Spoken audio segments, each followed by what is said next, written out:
by the silence of good men.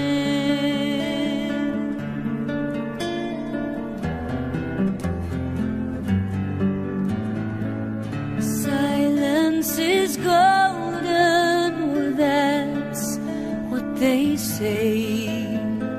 So good men stand silent and all of us betray.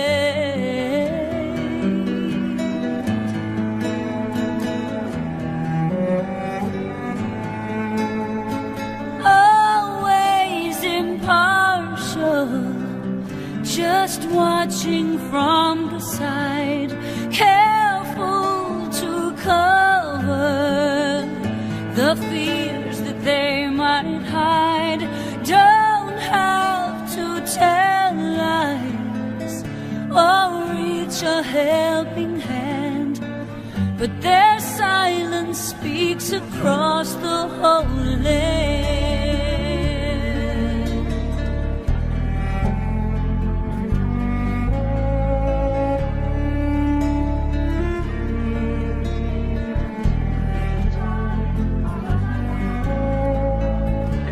Line up just like that. What do you think? This is so cool. Mommy, do we have enough? We gotta get one for every club. Well, I think you just counted the big clubs, right, JonBene? I didn't. It's right now. Oh, good.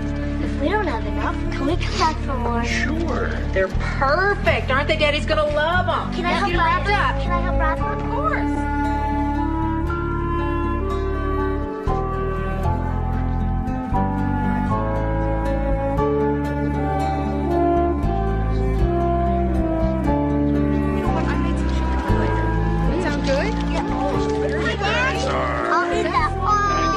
Don't ask.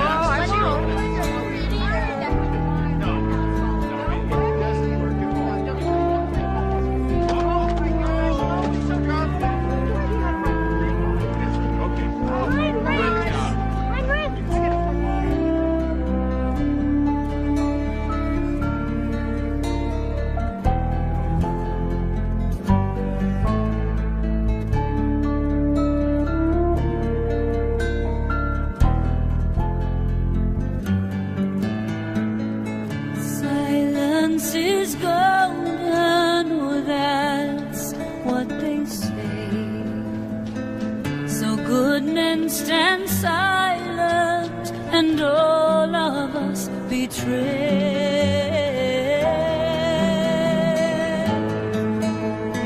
Joe, love this. Yeah. Merry Christmas. Merry Christmas.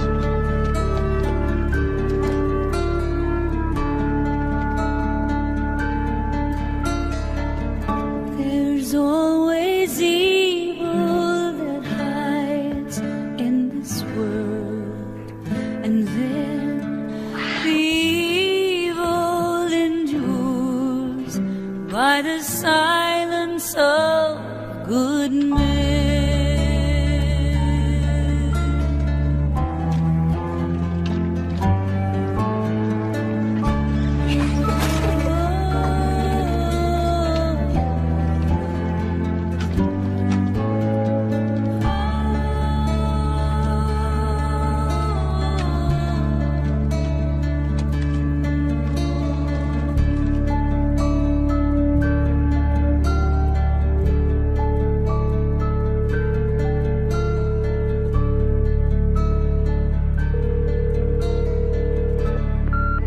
Emergency.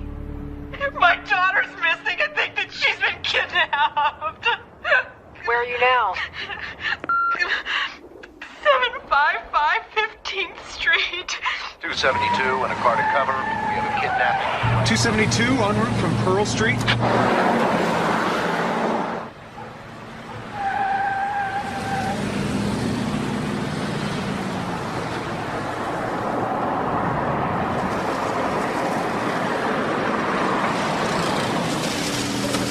By the 270. 305 on the civil standby. 217. This will be clear for the restaurant. My baby's gone. Somebody has kidnapped my baby. Came down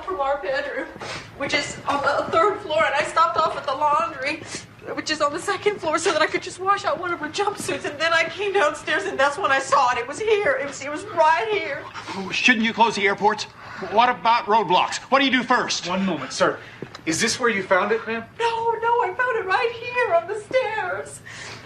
Is it 8? Yeah, they said they were going to call between 8 and 10. What time is it? Honey, it's only a bit after 6. After you found this, what did you do?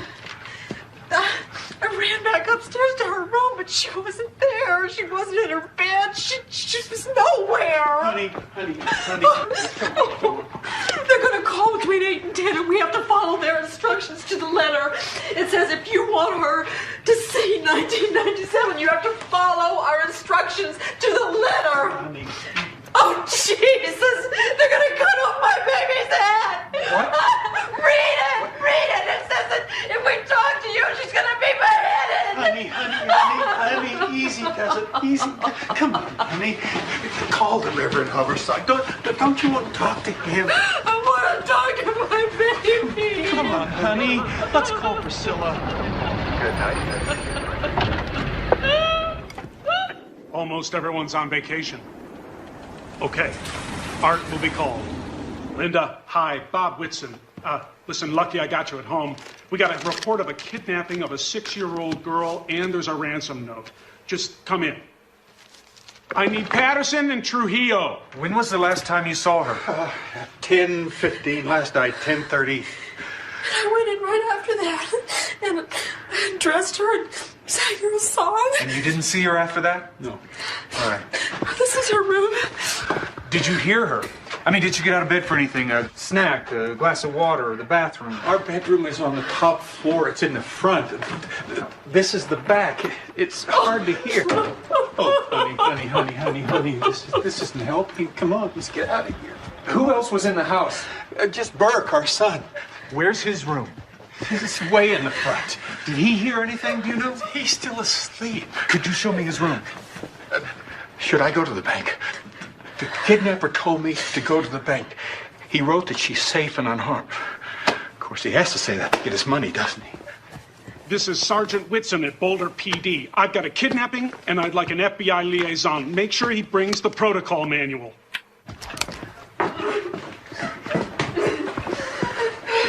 Sergeant Whitson, I want to read you what's in the ransom note. It's addressed to Mr. Ramsey. I mean, not Mr. John Ramsey, Mr. Ramsey.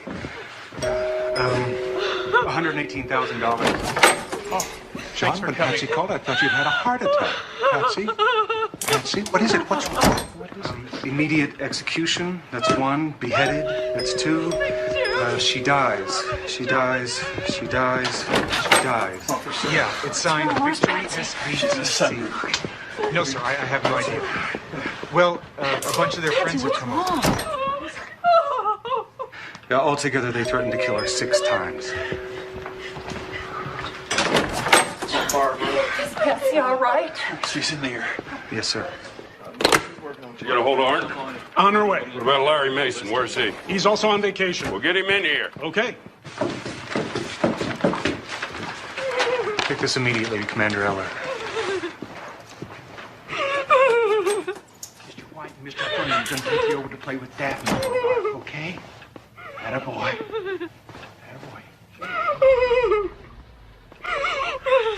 Okay, repeat.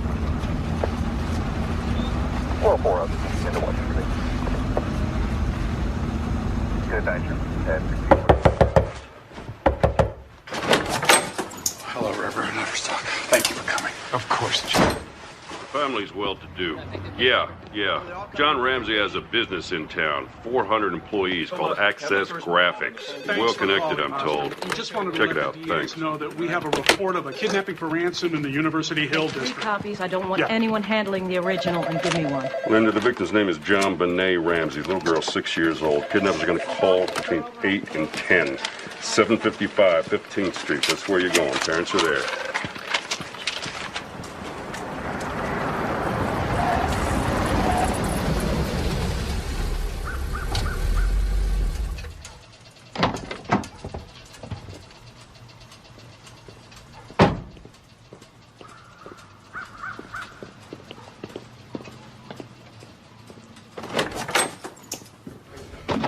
Can I call you later?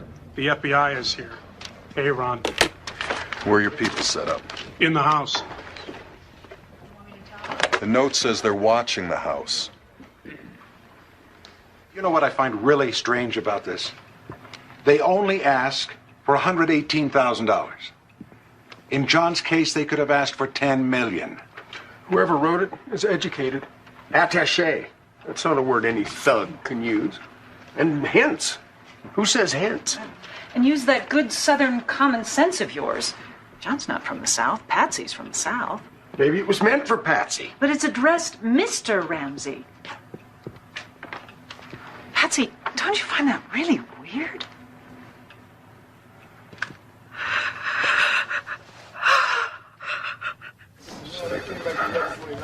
What's a small foreign faction?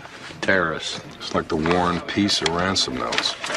An ordinary kidnapper says, we got your kid, we want $5 million, we'll keep in touch, period. And $118,000? How's a small foreign faction going to split up $118,000? Burke's going to be all right, isn't he? He'll be fine. We've got him over in my house. No, it's not Pew. It's Hoffman Pew. Linda Hoffman Pew. Take a deep breath. She needs money for her rent. And I promised her $2,000. Slow down. Slow And down. the check is right in the kitchen, just ready to be made out.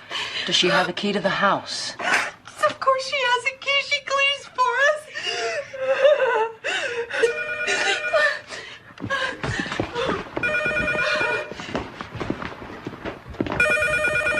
Wait. Let me get the recorder on. Hello? Look, can I call you back? I can't talk on this phone. Why didn't they take me instead? Why didn't they take me instead? Patsy, don't say that. Don't say that. I carried her upstairs and I read to her for a little while, and then Patsy came in and I went downstairs to get Burke ready. Did you lock the house when you came in? Do you have an alarm system? Oh my God. I never use it. Reichenbach, come over here. I want you to verify something for me. Look like a spider web to you? Yes, sir. I think so. It's pineapple. Patterson? John Ramsey just came in. Mr. Ramsey, do you have a minute? Yes. We need a writing sample from you, sir. Just a few words and maybe some samples from your wife, like a grocery list, something like that. There's bound to be something here in the kitchen. French, bring your guys in Maybe here. down by the phone here. We're going to clear the house of all officers and non-essential personnel. We're sealing JonBene's bedroom, and I want you all, Mr. and Mrs. Fernie, Mr. and Mrs. White. Oh, yeah. I wrote this. The rest of the house. And this list, this is Patsy's shopping list. Oh, good. There's got to be something upstairs here. Deadline has now passed. Oh, wait a minute. This is Patsy's writing tablet. Great. Mind if we get a handwriting sample from you now, sir? Of course. Have faith, Patsy.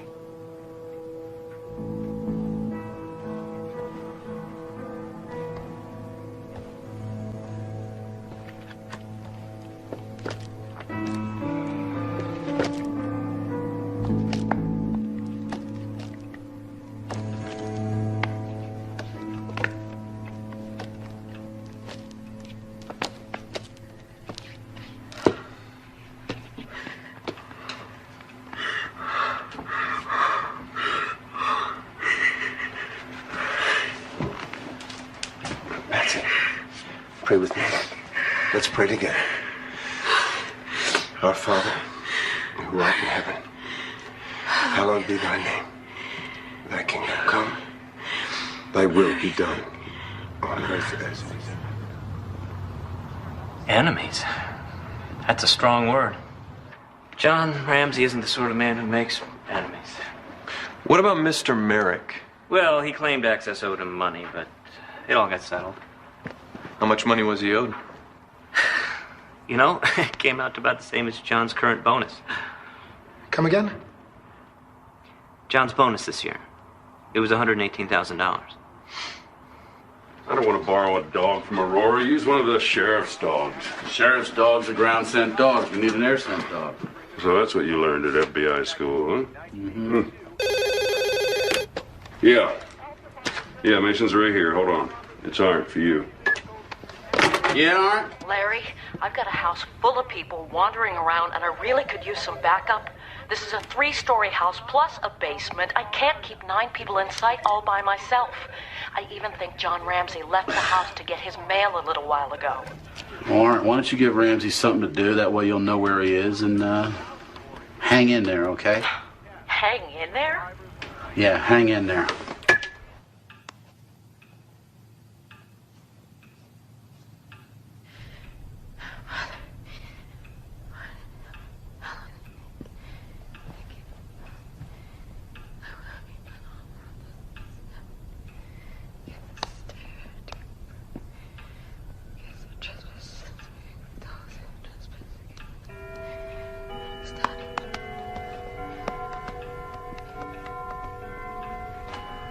Mr. Ramsey? Mr. Ramsey, could you help me? Could you and Mr. White go through the house one more time? I need you to see if anything is out of place. Something of your daughter's that they might have taken, a toy, a sweater, anything. It would really help. Mr. White, could you come here for a second? Where do you want to go, John? Why don't we start downstairs? Stay with John.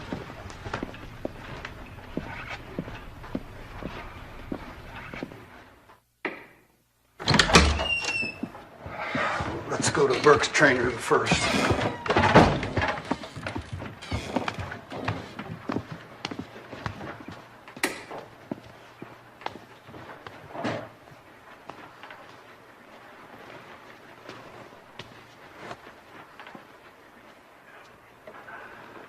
John, what about this window? Oh, that was me.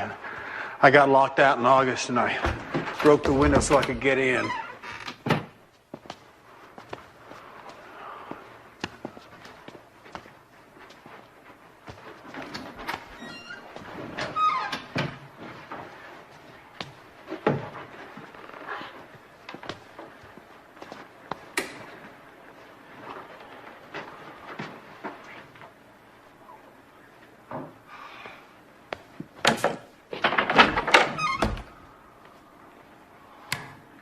Oh my God, oh my God!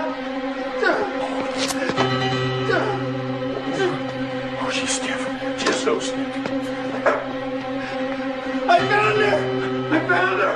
Get an ambulance! Get an ambulance! Stay here. Oh my God!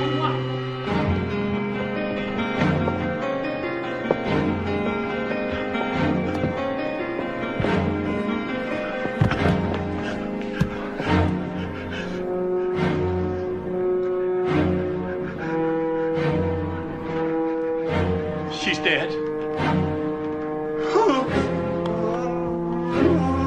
Mr. Ramsey. Mr. Ramsey. I want you to call 911. Speak to your wife. Mr. White, I want you to stand by that door. Don't let anybody go down to the basement. Ramsey, speak to your wife. Do that now. Mr. Ramsey, please. Please go.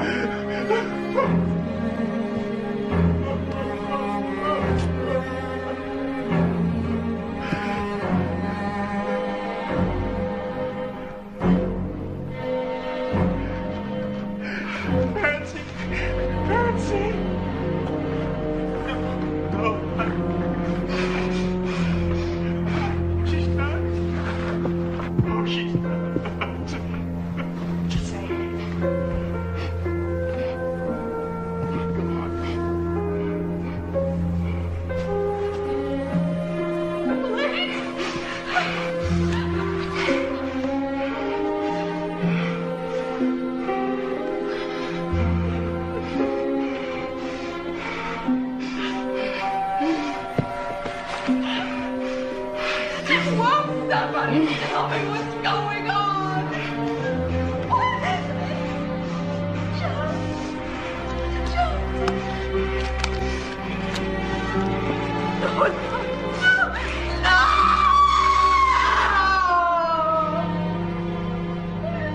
Yes, this is Detective Linda Arndt. I am at 755 15th Street, 755 15th Street. I need an ambulance. I need backup. I have a dead little girl.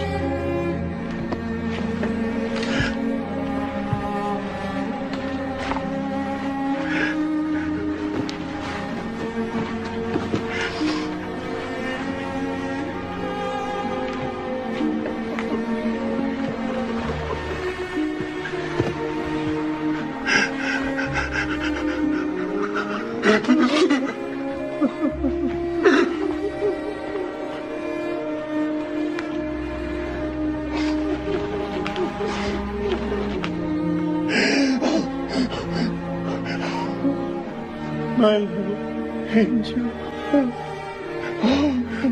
My little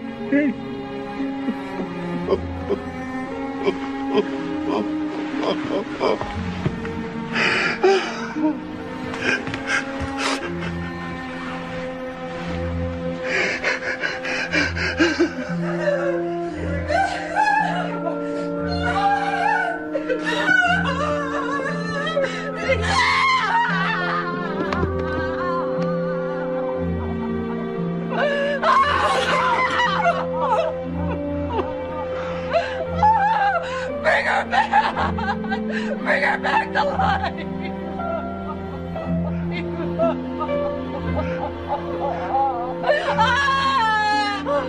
Jesus, you raised Lazarus from the dead!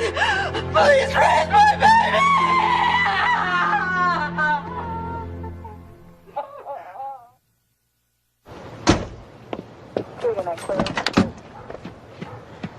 Show us where they found it. Down this way. We don't know who touched what down here, do we? No, Ramsey and White were down here by themselves. Has any part of the house been secured? The little girl's room, Larry, that's all.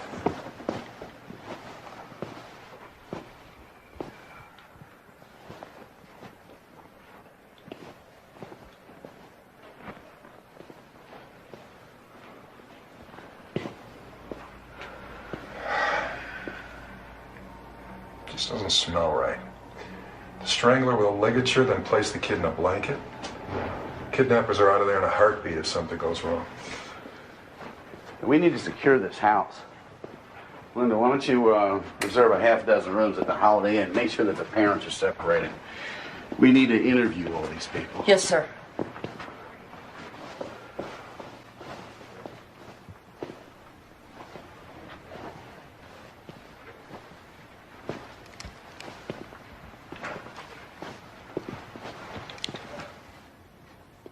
Wow, point of entry right here, Ron.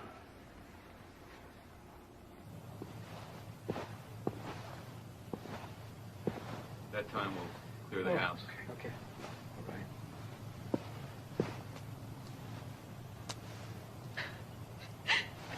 I just don't understand who could do this. I don't either, Patsy.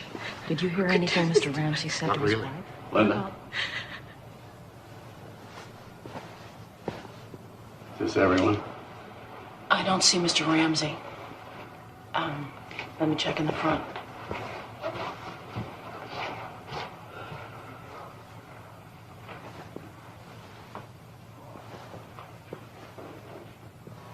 Can we take off before dark? I'll also have my older kids, maybe my brother and Patsy's sisters. Mr. Ramsey? That we get up into... Excuse me, sir, Mr. Ramsey? Mike, I'll call you back. Yes? Sergeant Larry Mason. Where are you going? I was talking to my pilot. I want to take my wife and my son to Atlanta. I'll feel safer when we're out of Boulder. Well, Mr. Ramsey, you can't leave Boulder. We have a lot of unfinished business here. We need to talk to you. We've arranged to put you and your wife up at a nearby motel. We can all talk there. Motel? No, Mrs. Ramsey and I won't stay at a motel. The Fernies said we could stay with them, and that's what we'll do. The Fernies? All right, well, then we can all talk there. Can you give us a day? We just lost our child.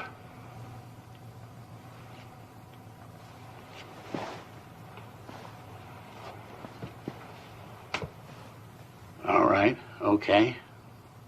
We'll see you tomorrow. Sir, we need everyone to vacate the house now. I don't want anybody in here. Don't worry about it. Patsy, we can have our room and spend some time with Burke. Talk to him. I want to be here, my JonBene. Daddy! Daddy, are you all right? Something awful's just happened, son.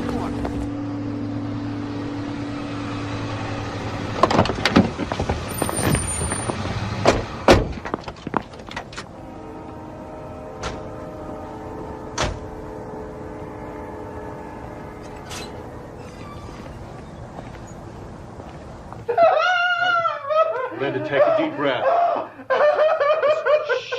Just take a deep breath, Linda. It's okay. Linda? Linda? And I'm going to read you some words. I need your help. I need you to print these out for me, okay? I'm going to read these words out and you need to print them out for me, okay? What words? Just print Mr. Go ahead.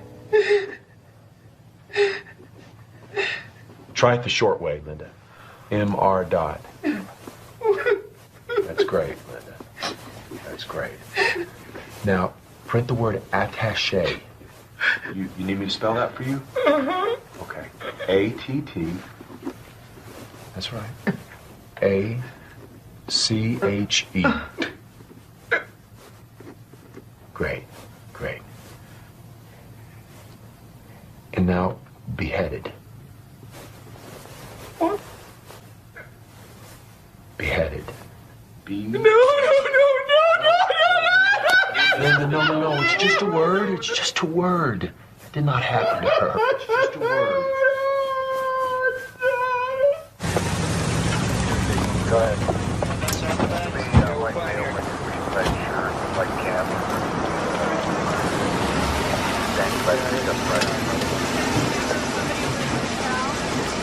So, let's see what Trujillo has for us. The music. We should be all wrapped up by around 9:30. We could turn the house back over to the family then. Are you sure? It's a big house, and it's at night. I've seen it take 2 to 3 days to search a house a fraction the size of this one. Our people are done. Now, have you checked all the rooms? There's 15 rooms upstairs. There's 6 more in the cellar. The crime scene tech says they're finished. They checked the child's bedroom and the cellar room where she was found. We also dusted the doors and the windows. Plus, we bagged all the evidence. We're done. Why don't you secure it and come back tomorrow? I mean, you don't want to hand the house back to the family, right? And then find out we missed something vital.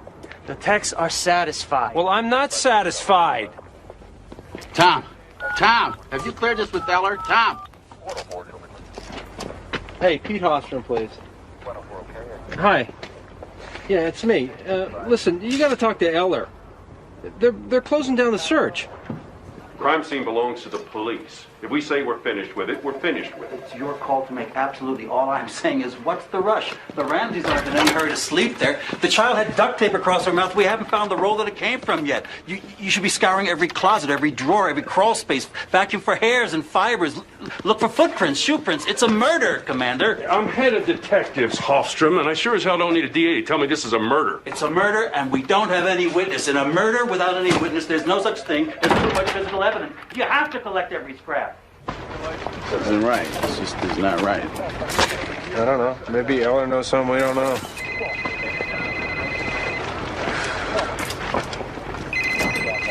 Yeah?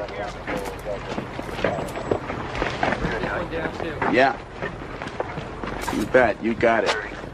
All right, hold it. None of this stuff is coming down. Put the lights back up, put the tape back up. We're going to be here all night if we have to. You were definitely asleep, The scream was so loud and so terrifying, it woke me. but you only heard one scream. One wasn't enough. Sure it was a child's scream? I can tell a child scream from a grown-up scream. It was a child. Larry, I'm way past deadline. That's not my problem. Have you found any signs of a break-in? I got nothing to say. Have you made an arrest? Got nothing to say. You have a prime suspect? I have nothing to say. Well, do you have any suspects? Oh, come on, Larry, don't shut me out. I got a right to know. I don't care about your First Amendment. All I care about is solving this case. There's a dead little girl, and the public has a right to know if there's a murder on the loose. I got nothing to say. Oh, come on, then talk to me off the record. Tell me what I can and can't print off the record. Off the record. Turning the tape recorder off. Off the record. What do you want to know? Cause of death. Can't tell you that. Was she shot? No. Stabbed? No. So she was strangled? You can't print that. Can I print that she wasn't shot or stabbed? Yes, but you burned me on this there, I'll never speak another word to you, so help me God. Not one word.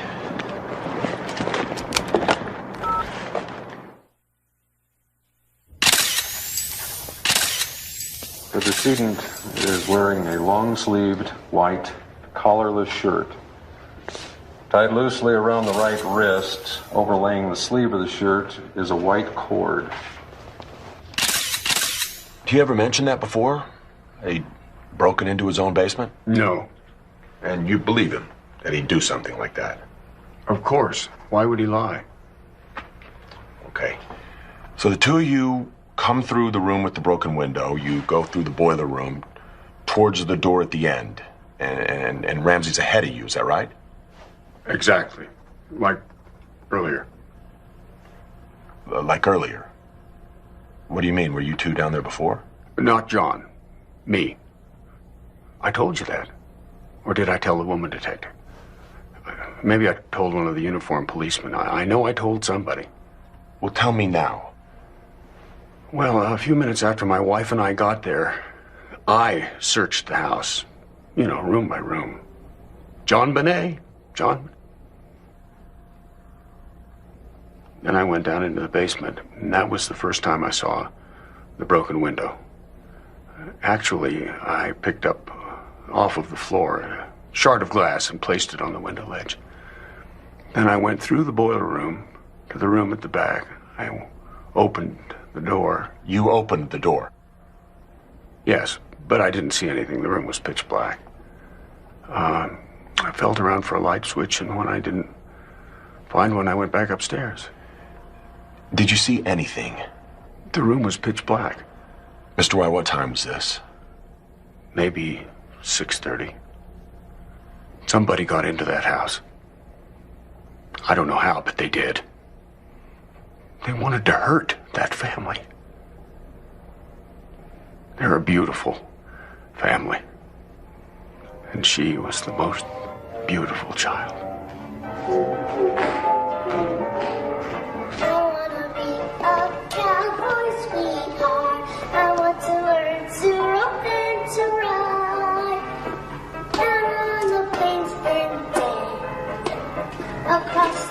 Good.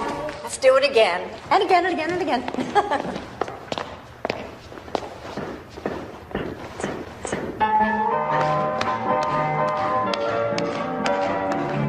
Crossover.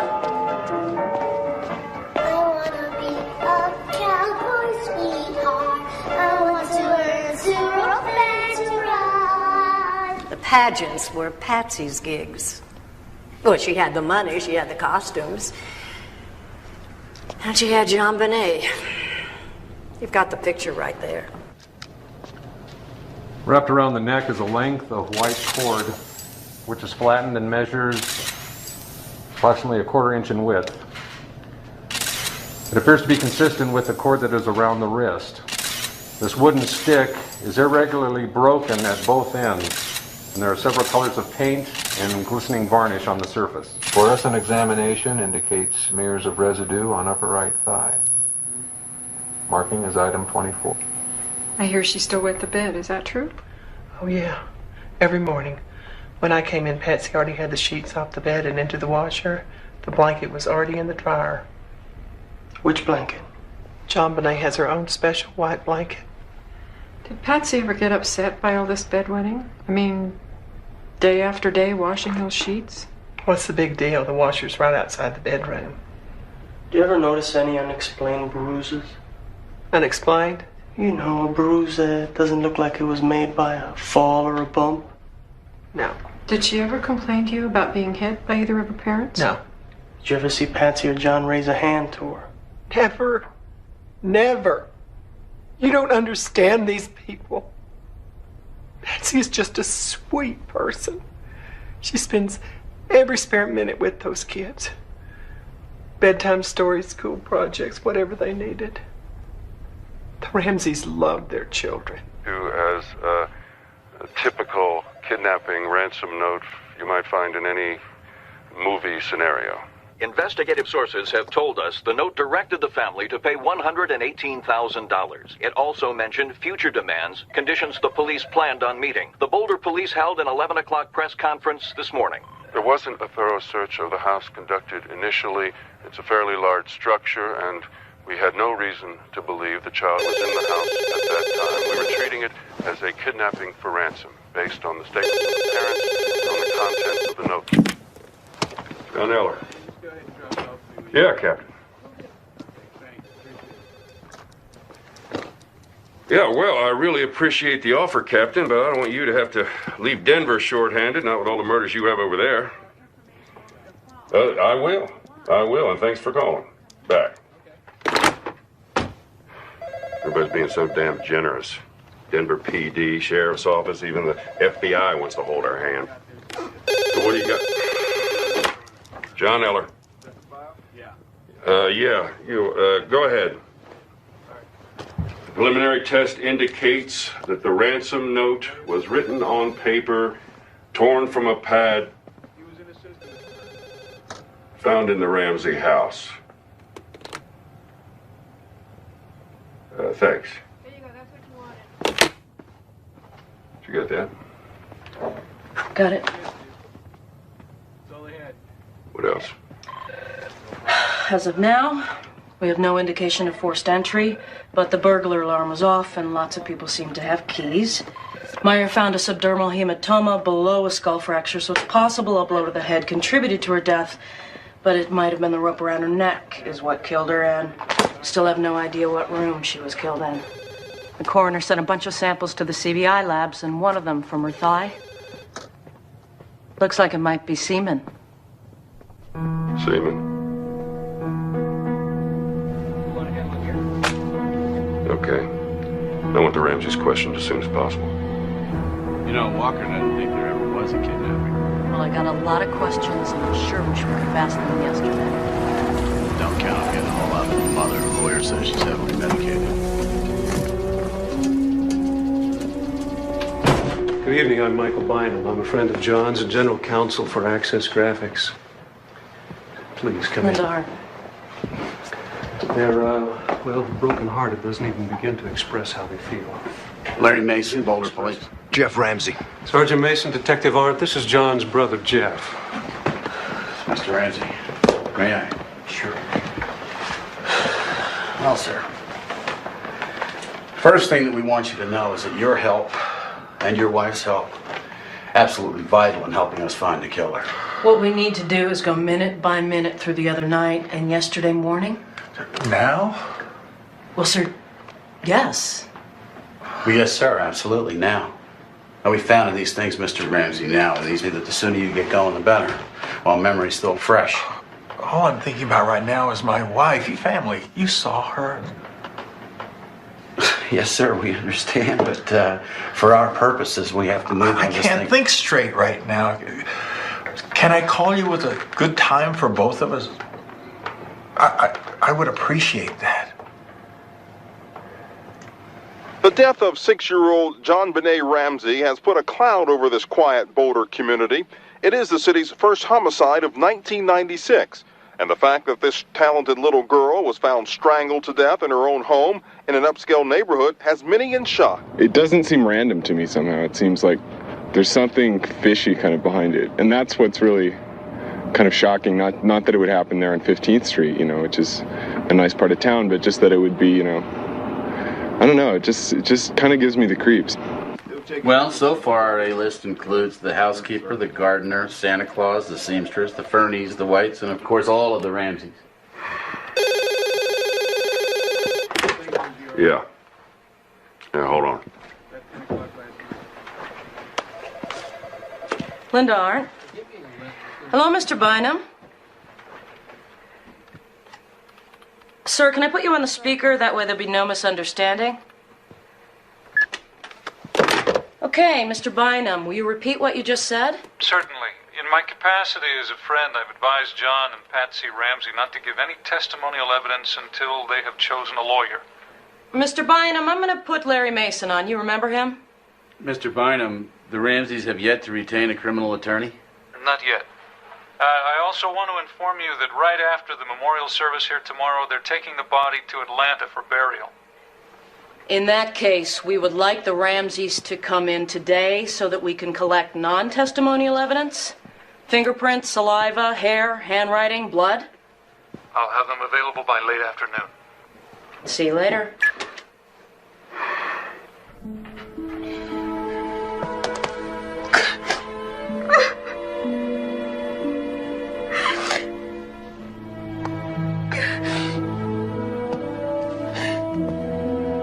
Mr. Thomas,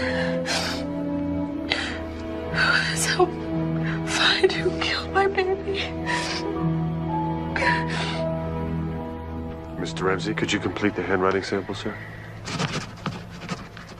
Just because you haven't interviewed the Ramseys, you can't use the body as a weapon. It's not right. I don't care. It's unethical. I don't care. It's flat out illegal. It's a police matter. Mason, instruct the coroner not to release the body. I won't. I can't break the law. You either get on board or you get the hell out. That's your call. And you got it. Illegal. It's illegal.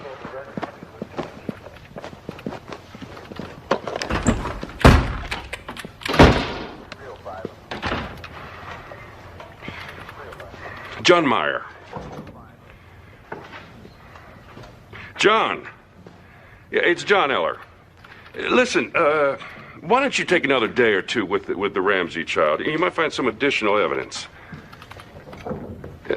Yeah, well, then I'm asking you to hold the body. As a personal... Well, then I'm telling you, do it!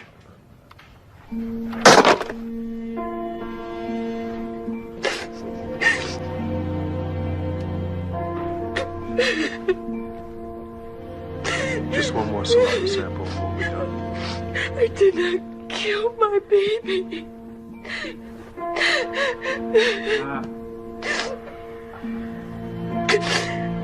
Brian, what's the year? What's that? What's the year?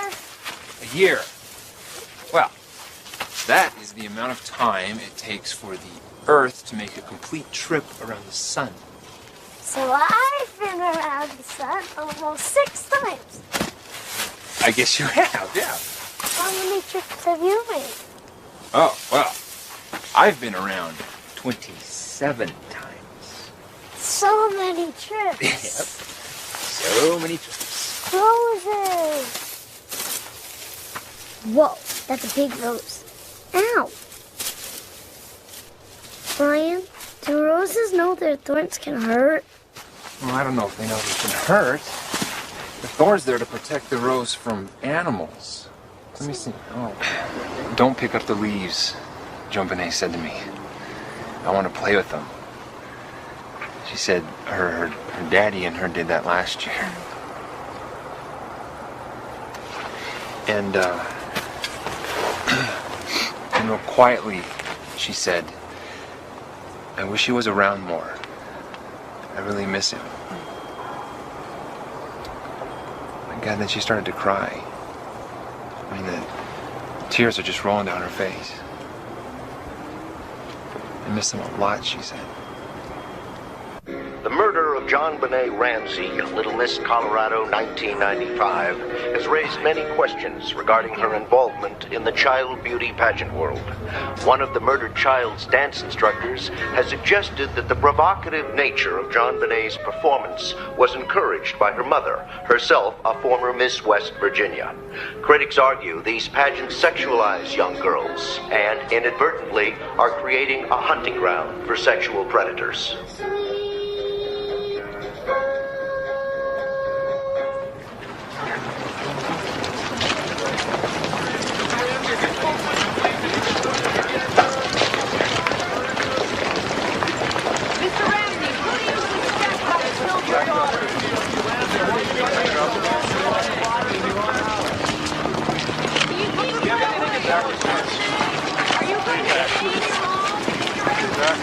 I said stay back. Hey, you're supposed to catch criminals, not protect them.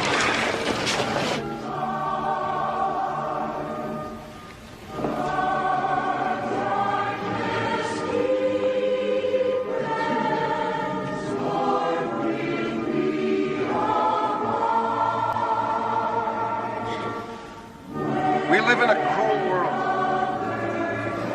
And the cruelty has already begun.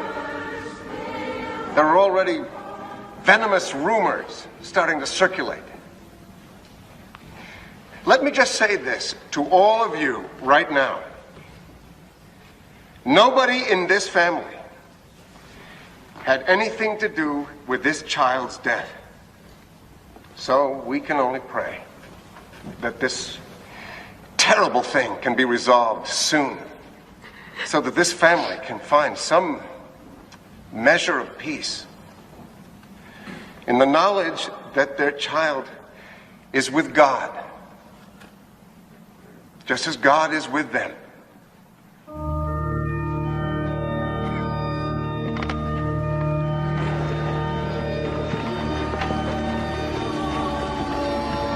She was the most thoughtful little girl. She was beautiful. Thank you. I'll always treasure her.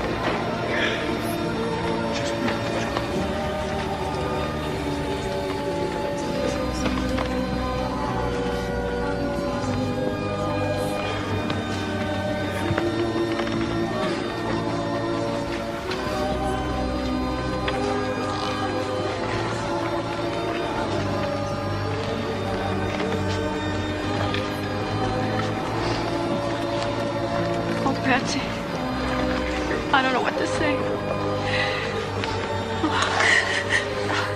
She was so beautiful last time I saw her. The last time I saw her, she was dead and cold.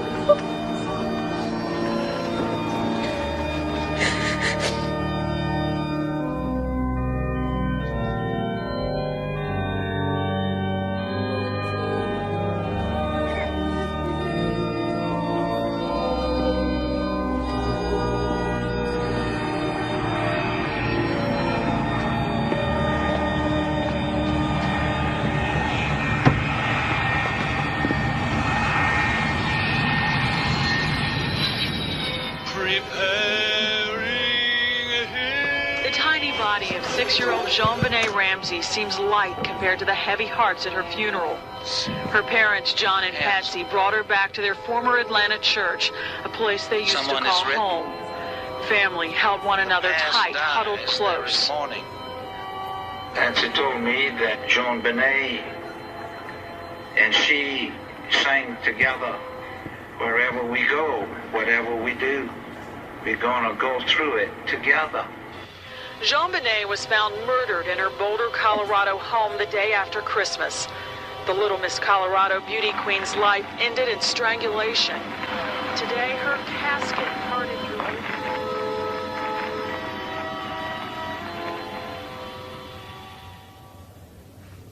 And then, I just realized that was the last time I heard her voice. It was just baking cookies and making jewelry. You can't have lawyers talk for you. You do the talking. Please, you do not grasp our situation. We have been hammered by all kinds of ugly rumors. I'm sorry, but when you go and hire lawyers and a public relations representative, and you refuse to talk to the police, you hand people a perfect opportunity to think the worst. You have to go back to Boulder and cooperate with the police. Please, this is unthinkable, John. Don't hire lawyers before you talk to the police. What will anybody think of parents who defend themselves to attorneys when the body of their murdered child is barely cold? John, please. Just get away from my accomplish anything by shouting.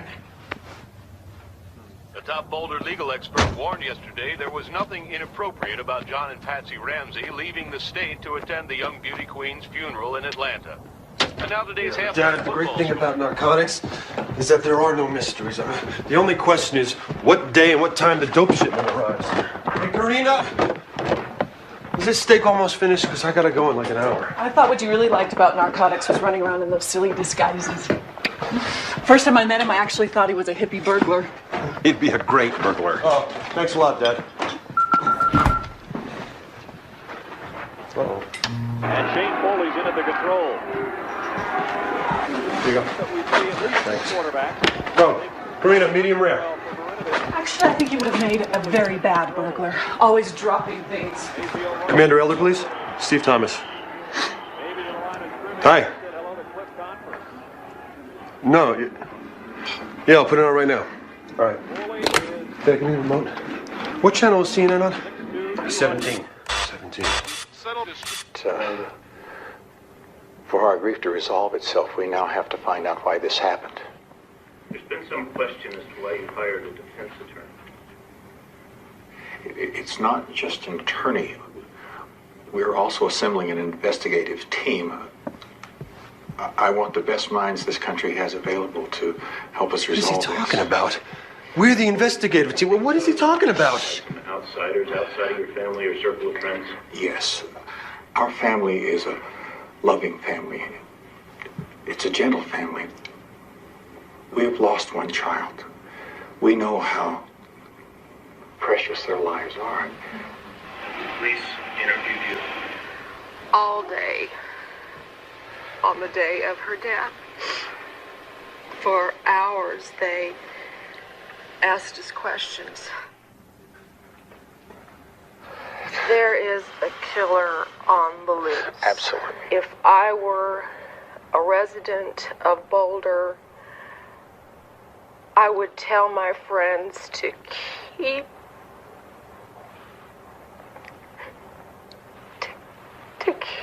your babies close to you. For God's sakes. Oh, turn it back on. I want to hear this. What's there to hear, Dad?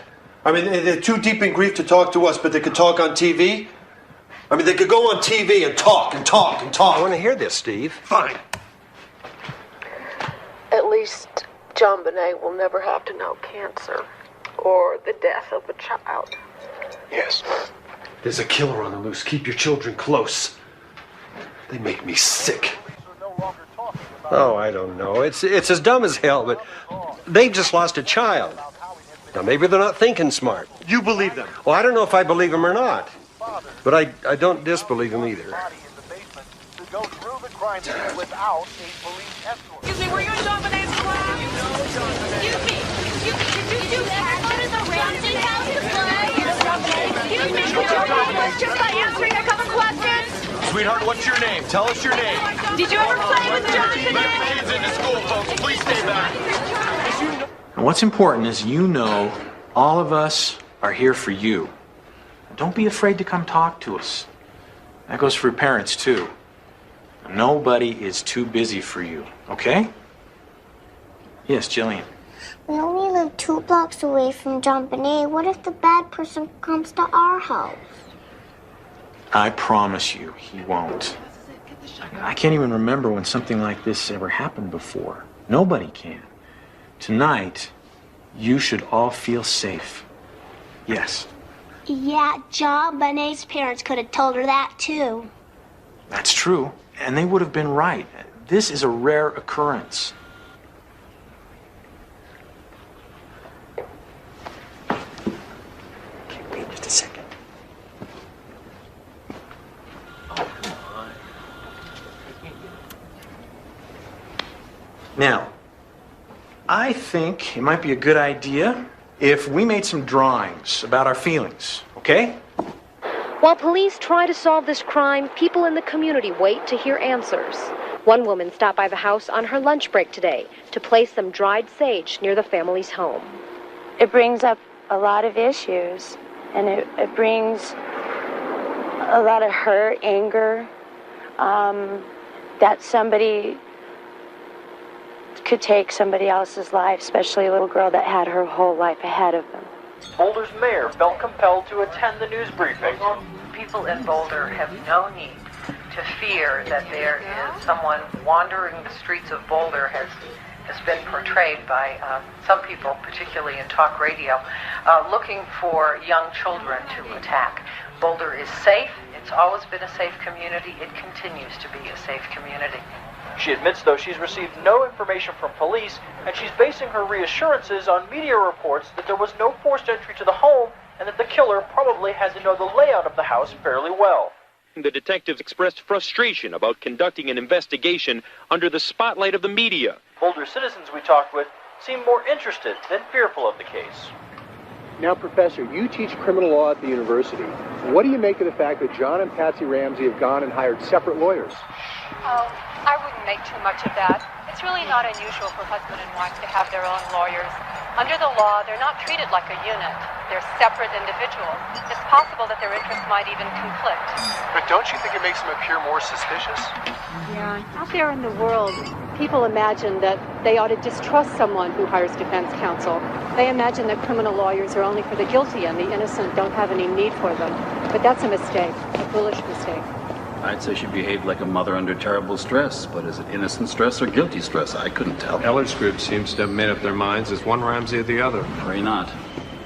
Thanks.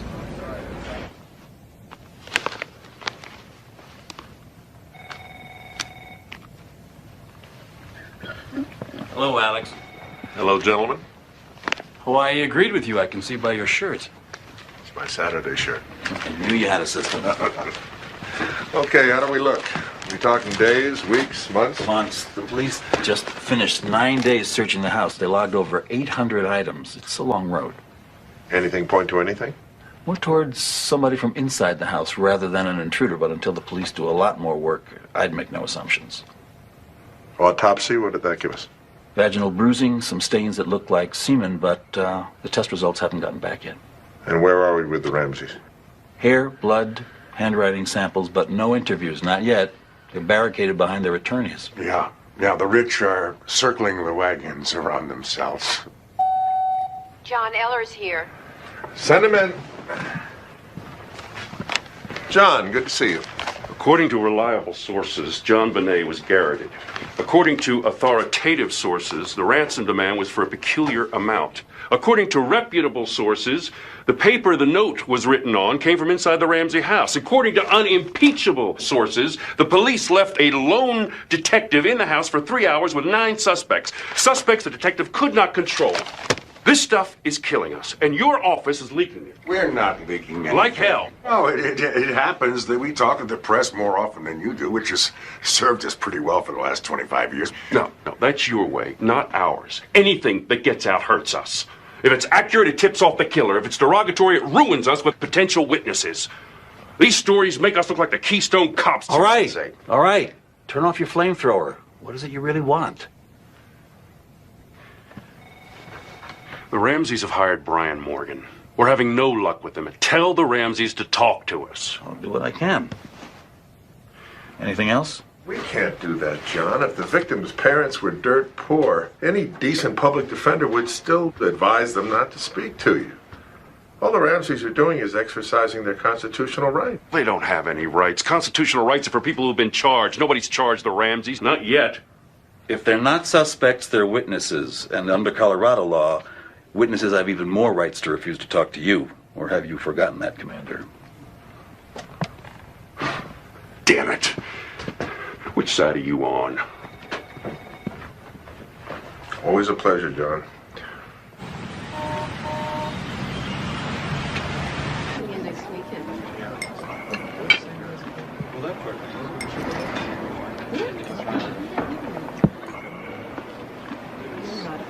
Peter, you're asking the Ramseys to cooperate with a man who behaved exactly like a kidnapper.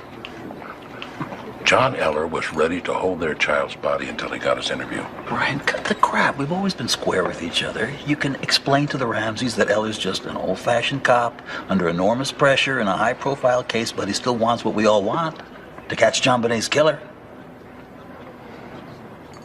And it might be easier to persuade Patsy if we could all agree to let the interview take place at a neutral site. Right.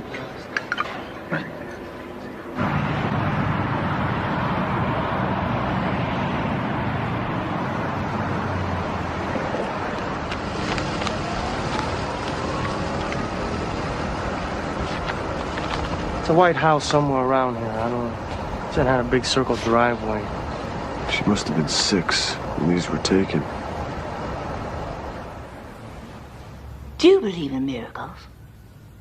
I didn't. But I was wrong.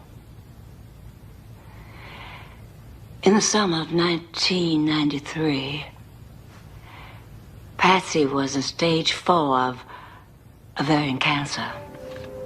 And stage 4 supposedly kills you. Okay, my little baby doll. I want you to give this to Mommy. She's gonna really like it. I bet I will. Uh-huh. You be a good girl. Boy, that looks good. Oh. Is it good? It's delicious. Can you say that, Johnny P? What is it delicious? It is very tasty. What Grandma made is delicious. Now, is it, delectable? Oh, it is for sure delectable. What's delectable? Well, delectable is delicious plus plus, just like you, Angel. Delicious plus plus? Cool. Cool. Yeah. Cool. In May of 1994, she got well. The main thing that saved her was her family, her husband, and her children, and especially JonBene. Mrs. Paul, having spent a lot of time visiting with your daughter, did you ever notice anything odd about JonBene's toilet habits? Yes, you mean, when she would ask for any grown-up within shouting distance to wipe her? Any grown-up? No shame whatsoever. And anyone she called would wipe her? Oh, no. There's some people who thought she was old enough to wipe herself. But a doctor said that because of the regressed potty training because of Patsy's illness, this was not abnormal. Did you ever notice anyone go out of his way to wipe her? Who in the world would do that? Well, here we have a child who asks grown-ups to wipe her private parts.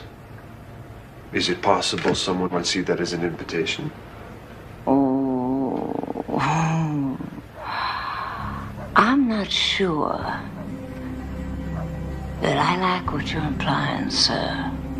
I'm not implying anything, Mrs. Paul. I'm just asking. This conversation is definitely over.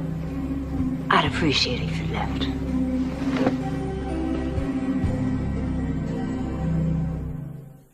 The phone is ringing at a steady pace at this newsstand in Boulder. Most people are calling to voice their support. Eads News and Smoke Shop will drop the edition of the Globe that comes out on Monday. Eads had planned to carry the issue with crime scene photos of JonBene Ramsey. But late in the day, store managers changed their minds.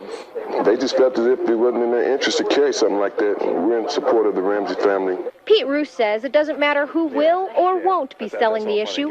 He won't be reading it anyway. That's just pushing it too far. A little decency would be good. Globe spokesperson Tony Frost says that is not the case. We took very careful consideration before publishing these photographs. We had a large selection to choose from, and we chose what we feel are the less sensational ones. From the beginning, sources have told News 4 catching the killer would mean proving forensic evidence found inside the Ramsey home. That includes bodily fluids found on JonBene Ramsey and elsewhere in the house. Publicly, police will not say when that lab work will be finished. Here, Chris, for your mom. Why the hand delivery? Alex, you need to know Boulder PD has requested we no longer copy you on our findings in the Ramsey case. Wait a minute. Eller's withholding evidence from us? Pete, I don't take sides. You and Kobe's people need to get on the same page in this case. Thanks for the heads up. What does this say? The residue on her thigh was not semen? Smeared blood. You sure? We're sure. Then there's no evidence any male ejaculated on the child's body. Right. How did Ella react? I'm told he was counting on it being semen. John Ramsey semen. Pete, there was vaginal bruising. Doesn't that indicate some kind of sexual contact? Yeah, you could make a case for that, but without ejaculation of some kind, the defense could argue that the bruising came from anything, from child masturbation or riding a new bike? If I were the defense attorney, heaven forbid, that's what I'd argue. You want to link this killing to a molestation. You got a real steep hill to climb. 1, there's no evidence of forced entry. 2, the ransom demand is for $118,000, which is exactly the same as John Ramsey's bonus, which it's unlikely that anyone else would know about that except someone in the family. 3, everything that we have found has pointed to Patsy Ramsey as the buyer of the cord and the duct tape. 4, the paper used for the ransom note came from one of Patsy Ramsey's own writing pads. And 5, the handwriting analysis of the ransom note excludes every single person that we have tested to date except for Patsy Ramsey. Now, we think we have enough probable cause for an arrest, and we would like your support in drafting up an arrest warrant immediately. Steve, I think you left a few things out. For instance, the open cellar window had a scuff mark below it and a suitcase below that. Yeah? Well, face it, you can't say for sure that Patsy Ramsey wrote that note. And you can't say for sure that she bought the tape or the cord. And even if she did, are you saying that she bought it with the intent to commit the crime? You can't prove that someone else didn't enter that house that night. You don't know where the child was killed and what the weapon was. You don't have a makeable case. You're not even close. Let us arrest her, put her into the system. I promise you, when Patsy Ramsey is mugged and printed, and when the flash goes off in her face and the cell door slams shut behind her, she will fold, she will beg. No, if she begs at all, it'll be for her lawyer. The moment when Patsy Ramsey might have given it up is long gone. At least let us try. You've as much as admitted you want to arrest her to coerce a confession out of her. We can't permit that. Alex, this is done all the time. Not by me.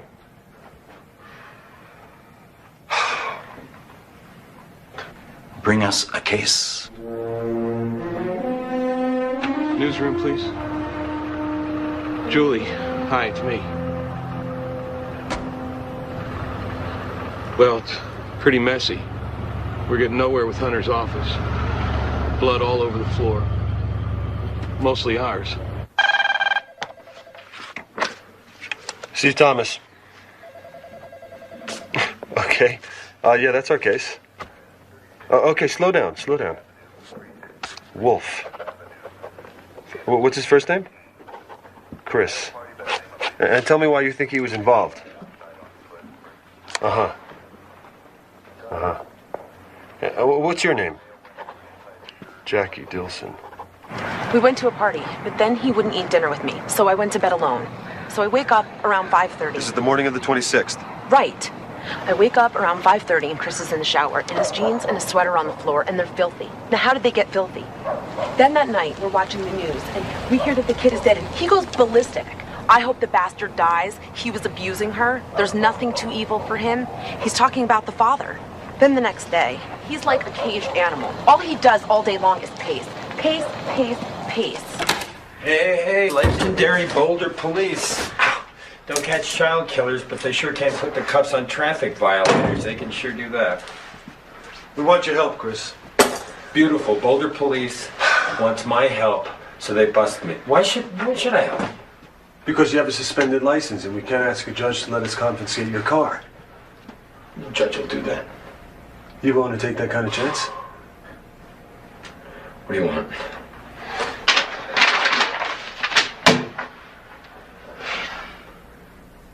No. What do you mean, no? No. N-O. No. I had nothing to do with it, and I'm not going to copy this. Well, if you didn't have anything to do with the crime, then what are you so afraid of?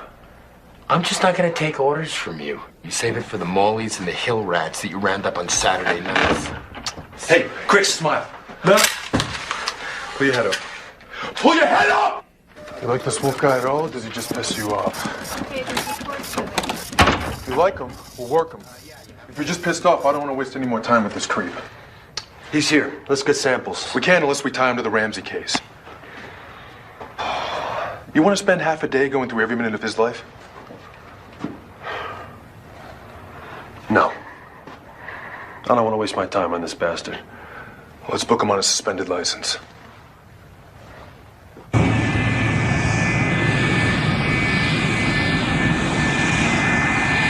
Flight 57 from Miami can be claimed on Carousel 13. Baggage for Flight 57 from Miami can be claimed on Carousel 13.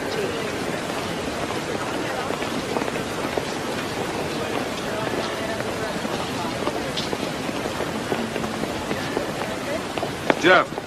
Craig. Hey, there you are. sorry I'm late. No problem. I brought you some pictures. Yeah. These are all the players of the different people in Boulder. Okay.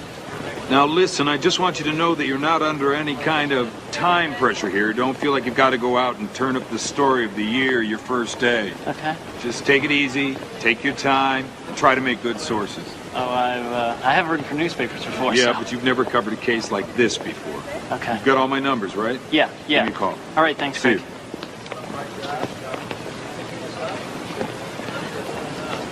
According to our sources, the Boulder police believe they have more than enough evidence to arrest Patsy Ramsey in the death of her 6-year-old daughter.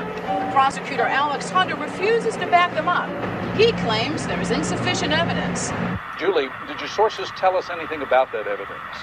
Well, they're being pretty coy about it, George, but they did indicate that they were searching for a history of sexual abuse in the family.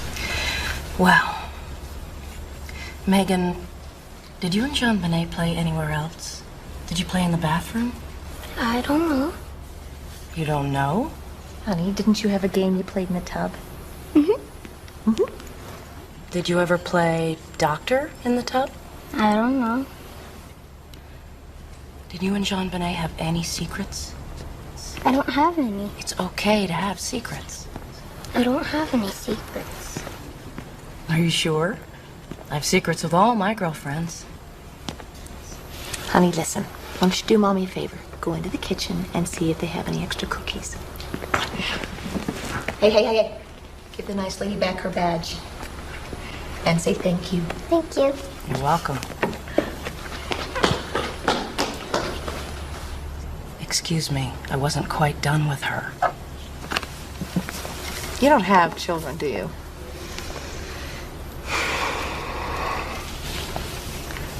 What's that got to do with it? Look, I was just trying to save us a little bit of time, all right?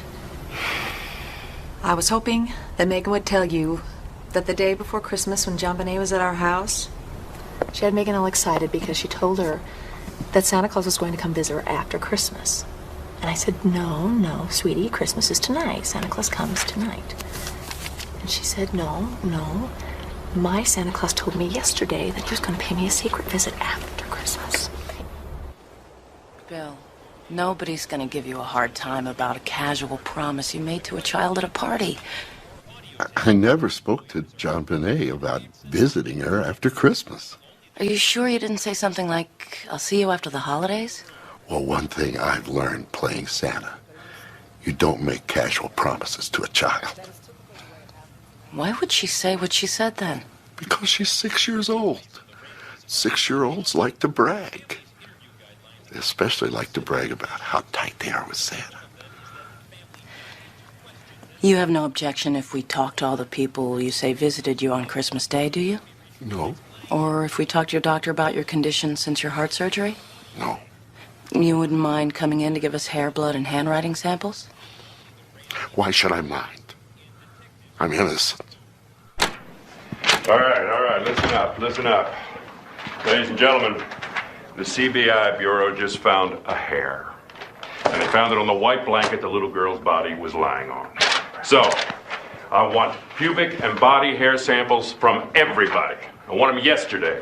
The sooner we match this, the sooner we're home. I better get that. Heading into court, media attorney Tom Kelly argued the autopsy report of JonBene Ramsey should be made public. The right to know is the right to know today. The autopsy report contains several important details. According to several sources, because police failed to secure the Ramsey home until after the body was found. Another source said that the first detective on the scene, a specialist in sex crimes, was so busy treating the Ramseys as victims, she never took care of business. There is not one story that doesn't make me out to be the person that screwed everything up. It's not fair. Say the stories are lies. You have got to protect me.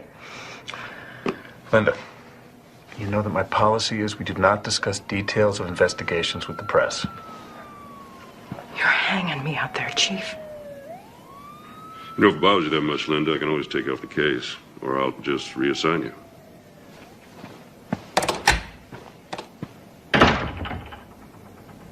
again, the Boulder police are denying new reports that they are trying to negotiate terms for an interview with the Ramseys. Look, whether you leaked this stuff to the media or you gave it to the Ramsey's lawyers, it doesn't matter. We are not going to share information with you from now on. He shut us down a long time ago. CBI was told to withhold its lab results from us. Under Colorado law, we don't have to work with you. We can kick your ass out of this case. When our job is done, we'll bring the case material over. If you don't plan to share information, just how are we supposed to proceed? We do what we want. And if we need your help on the law, we call you.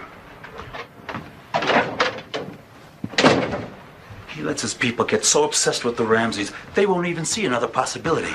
They ignore facts they don't like. They never discuss exculpatory evidence with us. And as soon as a suspect has a half-baked alibi, he's cleared. Kobe, do you understand what that means? You will never deliver what we need to prosecute this case. No sharing means the killer will walk. Is that okay with you? No, that's not okay with him, just as it's not okay with us. Tom, what do we do? What do? We let Eller investigate. That's what we do. And when he's finished, we let you prosecute.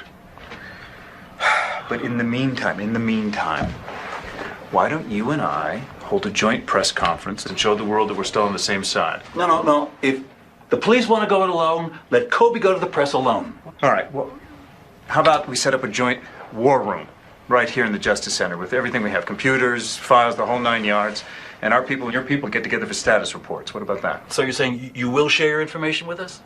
Well, I'm sure that Eller will want to limit accessibility to the computers to his guys, and he'll want to decide what information we pass on to you. But guys, come on, we're going to be reasonable. We know sooner or later you're going to get the case. I don't want to depend on John Eller. Maybe we'll hire our own investigator to review the case from a defense point of view, see what we're up against. Well, I don't know if Eller will be happy about that. Well, then he won't. Look, to tell you the truth, one of Eller's own detectives suggested Lou Smith just a couple of weeks ago. Before he retired, he closed over 150 murder cases. He's a legend. We'll make sure he stays on your side of the field. Well, MSNBC's all over this. Who's handing this off to Rather? How long we gonna be up on the bird? 3 minutes for the nightly news.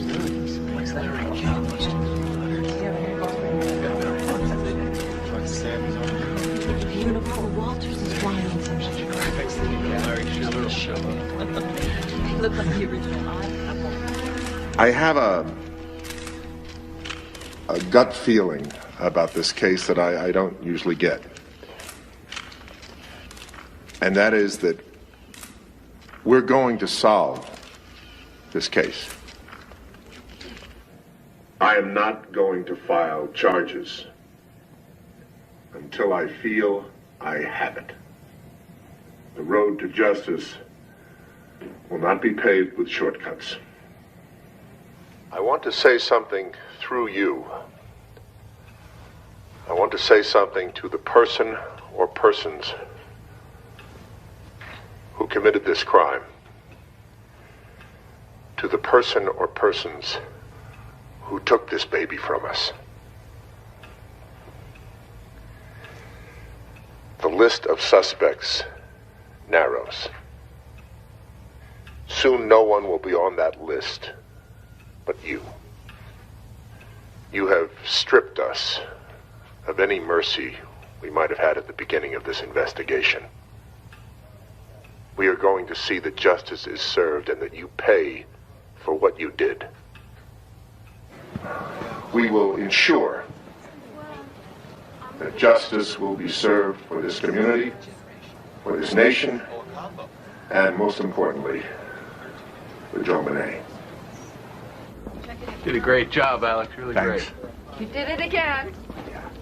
You must know something that I don't know to sound so confident. I didn't know we were that close. I might have gotten a little carried away. Well, when making a profile, the FBI will begin by explaining to you that your daughter was at a low risk of being killed by a stranger. She was in bed, at home, in a good neighborhood. Both her parents are in the house. What stranger takes a chance invading a house under those conditions? And on top of that, JonBene rarely came in contact with strangers.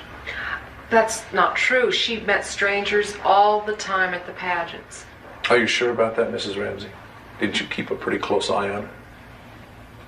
How can you be sure that the FBI profilers would tell the Boulder police that somebody in our house killed our daughter? Look, Mr. Ramsey, after heading the behavioral science unit for 15 years, I can tell you that what they'll suggest, without saying it, is that either you or your wife was involved in the killing, the cover-up, or both. Just because we were home? No, they see a lot more than that. They see the note, and the cord, the tape, the noose, and all those things tell the profilers that the killer had no fear of being discovered during the crime. He or she felt absolutely comfortable in your house. Tying the cord around JonBene's neck took time, Mr. Ramsey. Carrying her body down to the wine cellar and wrapping her in a blanket took time. But the perpetrator was in the cellar with her. Nobody could hear him down there. He could take all the time he wanted. Maybe. But the most important piece of behavioral evidence is still the note. When was it written? If it was written before, then maybe it's an attempted kidnapping. But if it was a kidnapping and it went wrong, why leave a note and take the chance that the police can identify the handwriting? So when was it written? Well, I can tell you this. The length points to it being written by someone who was in no hurry to get the hell out of your house. Now, trust me, this is a crime scene analysis, and based purely on that, the profilers are bound to like the two of you for the killings. But I've interviewed you and they haven't. You're what's missing from their appraisal. Yes. We have been missing. I think it's time. Brian, what's happening with negotiations for our interviews with the police? They're moving slowly. Can we speed them up? Not without making lots of concessions. If we have to, make them. It's time the police heard our side of the story. If John Douglas here believes we're innocent, why shouldn't they? Did you see the article in the Rocky Mountain News? Our sources say when the police arrived at the Ramseys' house the morning of the murders, they found no footprints in the snow. That's a terrible distortion. It is a distortion. There were footprints. These leaks make it look like the killer was inside the house all night, meaning a Ramsey, and they're coming from your guys. You don't know that. Come on, be real. Eller and his boys are sabotaging any case we bring in except a Ramsey. What if I get enough hard evidence to indict someone else? How do I stop a defense lawyer from making a case against the Ramseys to save his client? Oh, come on, that's a stretch, Alex. Not at all. Eller's created an atmosphere in which no other target is possible except the Ramseys. I tell you, he's not doing the job, and you've got to do something. Like what? Move Eller out. Oh, I can't do that. It'll look like the media put pressure on me to dump him. He won't get it done, Tom. All right, I'll lean on him to widen the investigation, but Alex, I'm not going to dump him. I can't do that. Come on. I just don't think it's a good idea, that's all. I think it'll work out fine if I could just have your support on it. You have my support. All right, then. Sure, I 100%. Good morning, everyone. May I introduce Lou Smith, who worked homicide in Colorado Springs for the last 30 years. As Chief Kobe and I have agreed, he'll be cataloging and reviewing the case for prosecution. This guy going to run our case from Thank the you, back Alex. seat? Hi. On my watch. Listen, we're going to have regularly scheduled status meetings here in our new war room to swap information. And I should also mention that Pete here is in close contact with the Ramseys' lawyers to get their clients to agree to an interview with our office. So anything you need, let us know. All right?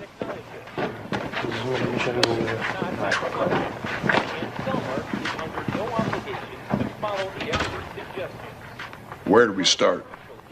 You know what the cops in Charlotte are telling me about this guy? I can just imagine. He's completely out of his mind. Breaks into this house, takes this 2-year-old out of her crib within earshot of a babysitter, takes her outside, molests her, stuffs a cloth in her mouth and wraps her up in a blanket, leaves her for dead in a dumpster. Luckily, she lives. Then when they find him, he has this private shrine to JonBene in his room. Masturbates in front of her pictures. I can't wait to meet him. What gate are we at? B3. John, I need some help here. Can you see your way clear, waving your rights and working with us? Are you up for that? As long as it's not about why I'm in here in the first place, sure. John, you know we can't always control where the questioning might... Then the answer is no.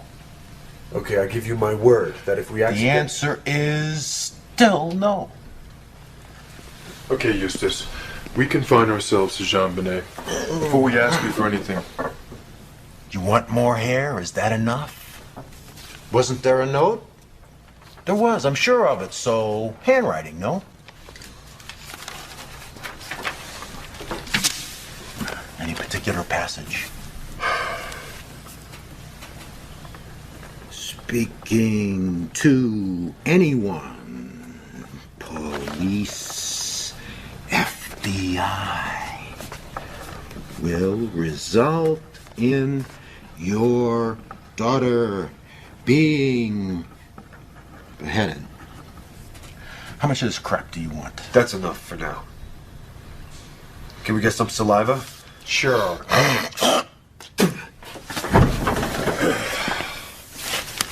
Thank you. John, where were you on Christmas night, the 25th, 26th of December? Yeah, take another sip. I worked midnight to 9:30 at the Qualix plant in Charlotte. Check the clock. Time clock's not enough. We need corroboration. You're way too eager to hang me. John, can we get a pubic hair? No pubic hair.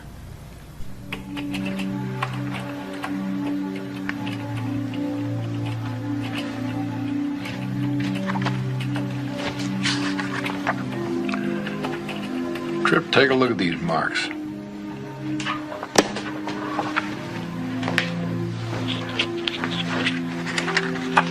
Here on her back.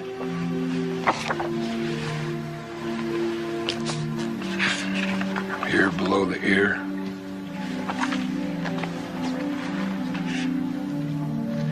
Look at the distances between them. They look the same to you?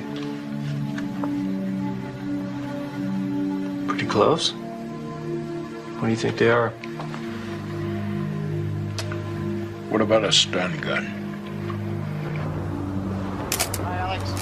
How are you? Hi, are you Alex? Yes, I am.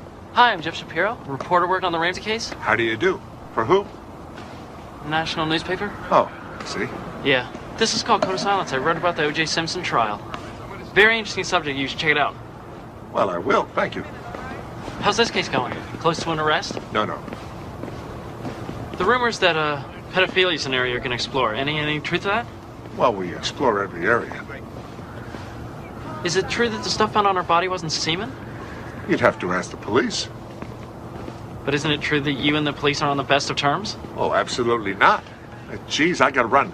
Thanks for this. Let's talk again. Oh, okay. No, Joe, I didn't tell him. Okay, you don't have to yell, all right? I'll just go back and take care of it. Just tell me what you want. Okay, rumors that the Ramseys and Whites are feuding. Okay, what else? Okay, whether the ransom note threatened her with beheading. And more about pedophilia. Done. Taken care of. Okay? Okay.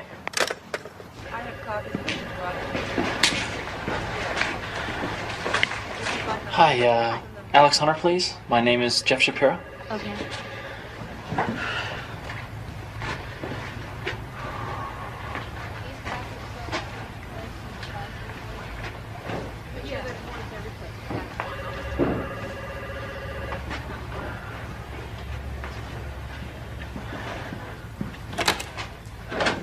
Hi, Jeff.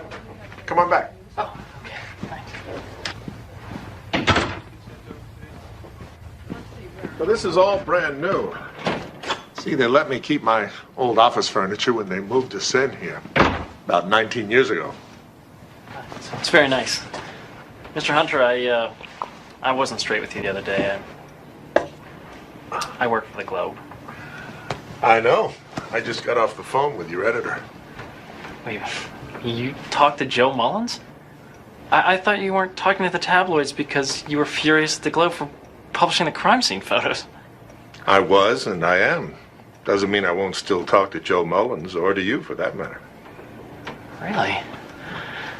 Okay, Have a seat.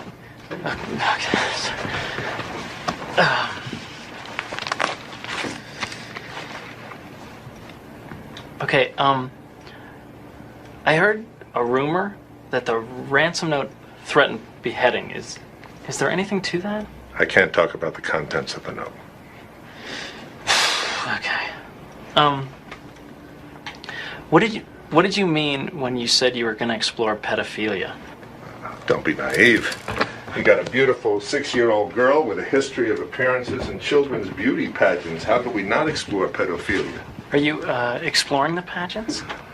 Well, we'd love to, but we don't have any useful sources in that world, and even if we had them, we couldn't pay anybody. Not the way the tabloids can if they want to. It is an interesting area. There are lots of interesting areas in this case, Jeff. And maybe in time, you'll find something of interest to me.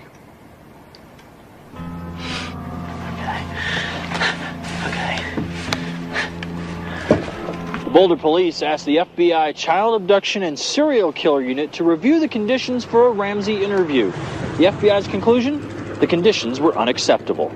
The Ramseys say they're still willing to talk to Boulder authorities, at least for now. The Boulder Police say they still want to talk to the Ramseys, as long as the conditions laid down lead to what in their estimation would be worthwhile interviews.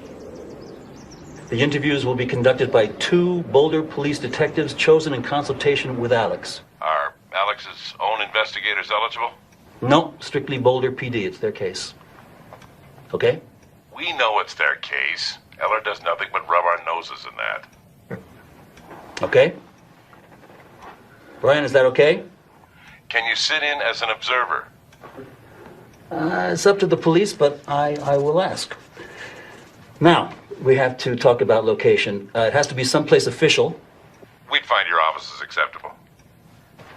Okay, our offices. All right, we're all agreed on April 30th starting at 9. That's fine. Thank you.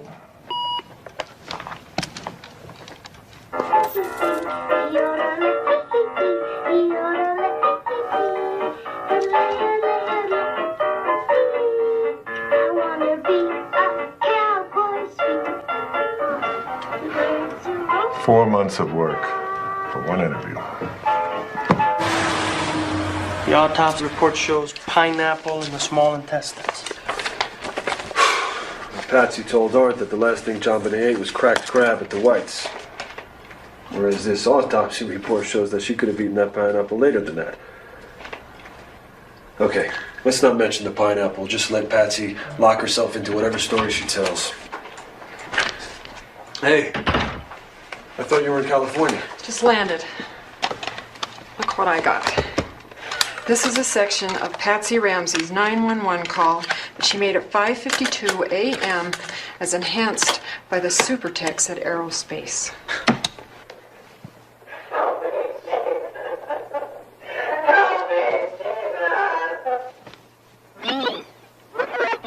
Who's that?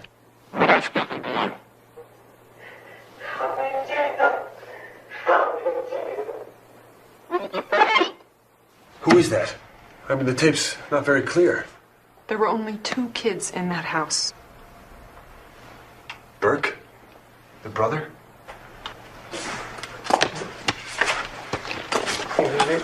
When they find her missing, they check Burke's room because sometimes he sleeps there. Right, but she wasn't there. And they say they don't wake him up until around 7. Okay, let's see if Patsy or John mentioned this to anybody. Check that out.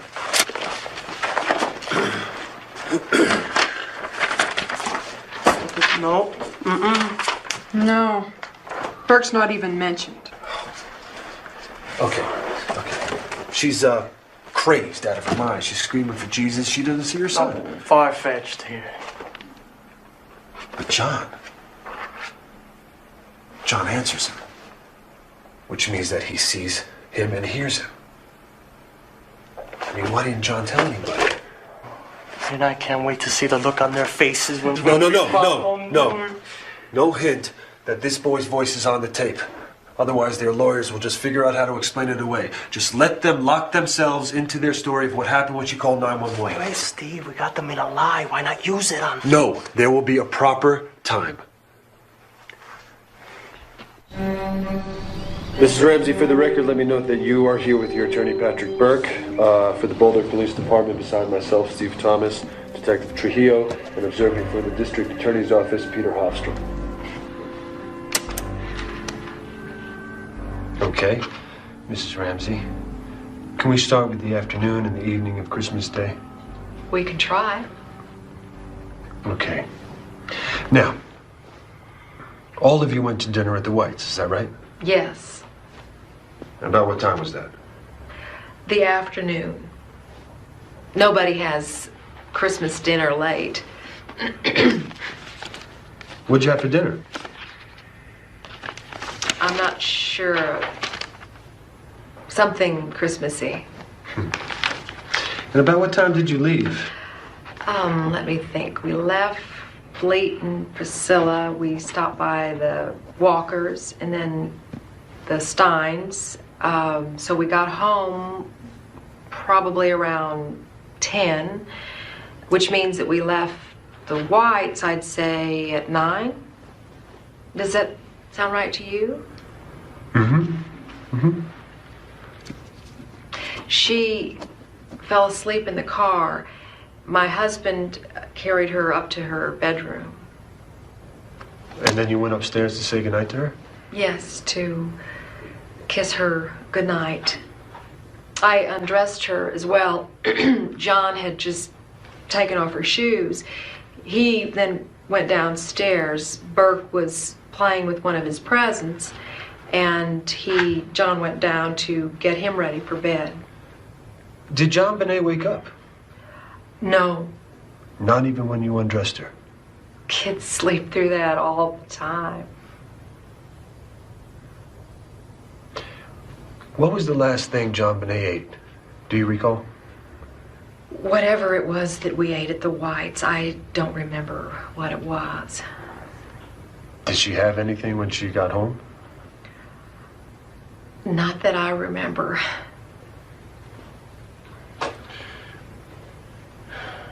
On the morning of the 26th, you said you got up around 5:30. What did you wear? A red sweater and black slacks. Here's a photograph taken of you at the Whites from the night before. Do you see anything unusual in it? No, not really.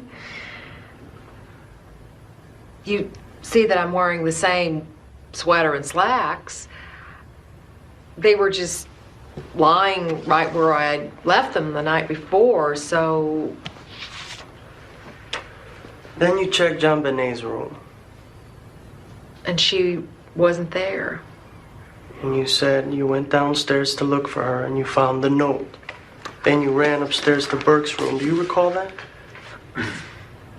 Is that what I said? It must be so. Well, you also said that when you first got up, you stopped at the second floor to wash something, then you went downstairs, found the note, and ran up to JonBene's room.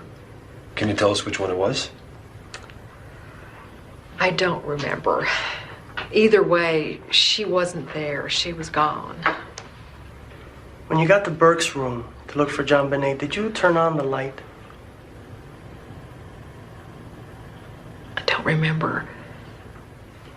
Did you wake Burke up? No. Oh, so then he woke up on his own? No, he didn't wake up. He stayed asleep until John sent him to the Whites. You mean all this shouting and all this commotion didn't wake him up? No.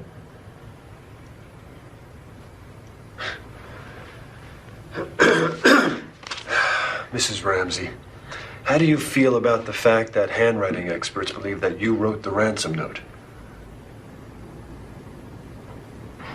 I didn't know that. Do people believe that? Well, why do you think the handwriting on the note looks like yours? It looks that way because it may have been written by a woman. You think that this woman wrote it the way she did to make it look like your handwriting? I couldn't say. It's possible, isn't it? Do you think that's why she used your pad to write the note on? My pad. Your pad was used to write the note on. It was? Well, I don't know what to make of that at all. You don't? You heard your wife cry out. You ran down, you read the note, and you told your wife to call 911. Seems right. I couldn't swear. And your son was asleep all this time? Yes, until I woke him up to send him to stay with Fleet White. And when was that? Around 7. After your wife called 911, she called the Fernies and the Whites to come over? Yes. And a few minutes later, the first policeman arrived. And then not long after that, John Fernie, the Whites, then Reverend Haverstock. And you all sat there waiting for the kidnappers to call? Well, Patsy and I answered lots of questions from the officers, and we all tried to figure out what the note meant. I spoke to my older children, my banker, and around 10 I went downstairs to check on a window. Downstairs? Yes, down to the cellar. There's a broken window down there, and I wanted to check it out. It was open. I may have closed it. Did you tell any of the detectives about this window? No. Why not? No special reason, I just didn't. When you went down there, did you go into the boiler room? No, I had no reason to. There's no window in the boiler room. Nobody could have gotten in that way. At 1 o'clock, when Detective Varn asked you to do another search of the house, why did you go straight into the basement? I didn't really think about it. She said, let's take a look downstairs. Well, did you know that Fleet White went into the same room that morning and saw nothing? How do you explain that he saw nothing? I just can't explain it. Just a few minutes after you found your daughter's body, you called your pilot to arrange a flight out of state. Why? Why'd you do that? I wanted to get Patsy and Burke back to Atlanta. I thought we'd be safer there. Well, you didn't feel safe here in Boulder? My daughter had just been killed. Why would we feel safe? Mr. Ramsey, have you told us the truth here today? Yes. How do you feel about lie detector tests? If they're accurate, I'm for them. Would you take one? No.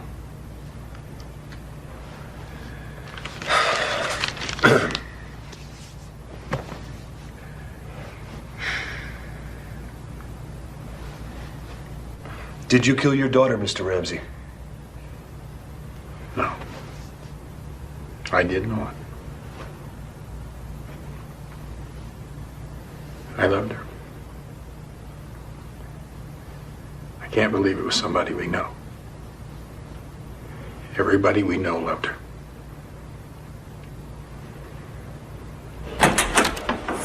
You need to relax, man. All right? Here, take some aspirin, man. Relax. He didn't kill anybody. But she couldn't put two sentences together without lying. And you know that's true. No, I don't know.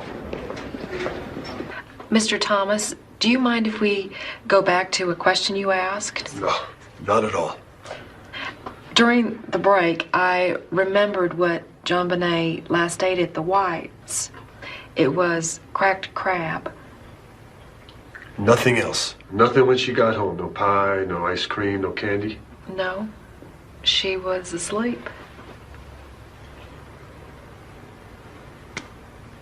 Mrs. Ramsey, how would you feel about taking a polygraph? You mean a lie detector test? Right. I'll take 10 of them. I'm glad to hear that, ma'am.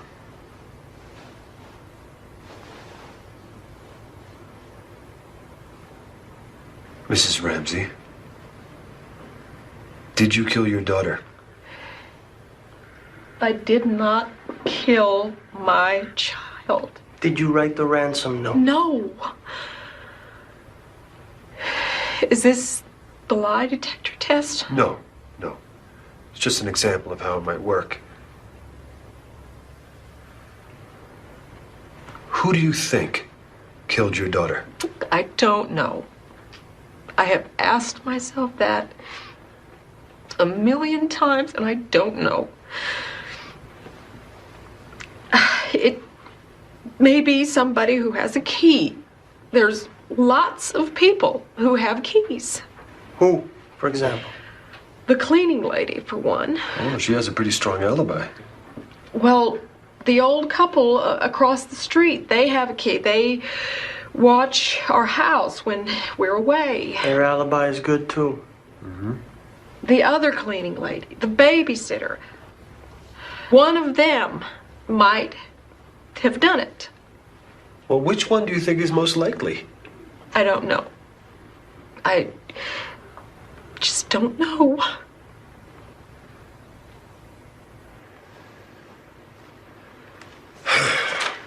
Mrs. Ramsey,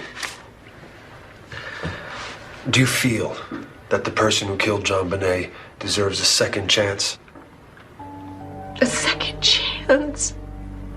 Pity. Forgiveness. Oh, God, no. No. Thank you, Mrs. Ramsey. Ostrom. Let's go get a warrant now. What would you base it on? You're kidding. You heard the inconsistencies. You saw the behavior. She's a non-stop liar. Assume every inconsistency points to her. Assume every evasion and deception points to her. What's her motive? The law does not require motive. That's true, but when you have no witnesses, no forensic evidence that's wholly clear-cut, plus a mother who has no history of mistreating her child, you'd better have a motive. Anywhere else we could arrest her, but in Boulder we can't. I'm sorry, Thomas. Don't be sorry for me. Be sorry for JonBene.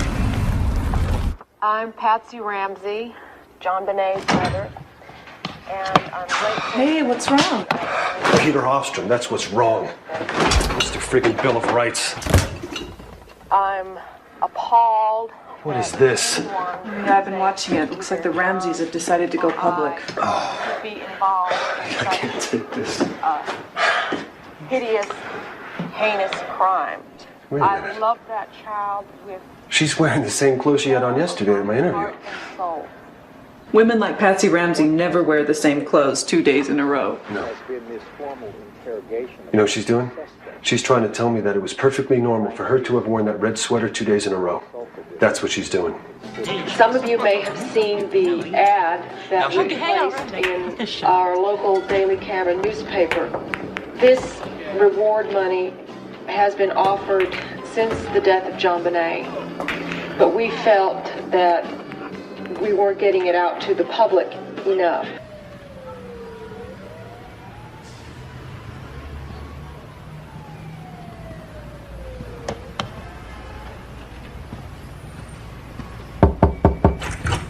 Mr. Ramsey, your attorney's just called. There's something on TV they'd like you to see. Thank you, Melinda.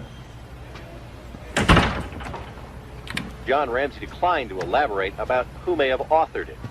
Today's Rocky Mountain News includes details of the note from an anonymous source. Included, the note was reportedly from a small foreign faction. The news reports the note was directed at John Ramsey saying, "The two gentlemen who have your daughter don't like you. And we respect your business, but not the country it serves." The Rocky says the note finished with the acronym VICTORY. He didn't say it, he wasn't the source. I've heard. But I do think it's fair to say that this program has become the program of record on the Ramsey murder investigation. Anything that has happened, we have conscientiously reported it to you. Although we have remained open-minded, look at Jennifer Kay. She believes Patsy incapable. The program has remained open-minded. We understand anything is possible under the sun. To the best of our knowledge, however, there is no real evidence in this case that points in any direction other than straight into the faces of John and or Patsy Ramsey. We hear now about footprints in the snow we've never heard of before.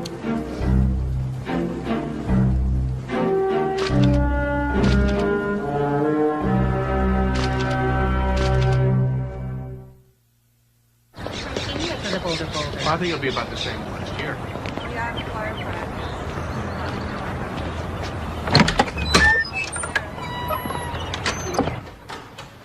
tell you the truth, sir, I've been thinking about converting ever since I was in high school. I never really was a Jew. I mean, I was born a Jew. We give an atheist for all the religion we had in our lives. And that's what's missing, you know? Real faith, real spirit. Well, have you ever considered just going back to your own religious roots? I mean, Judaism is a great religion and a great culture. Well, sir, all my friends are Christian, and whenever they'd take me to church, I would feel so great. And I just don't want to lose that feeling. All right. There.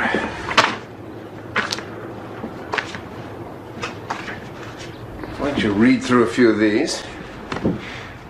Come to our seminars, come to our services, and we'll sort of go a step at a time, huh? Learn about one another, okay? Okay. Thank you.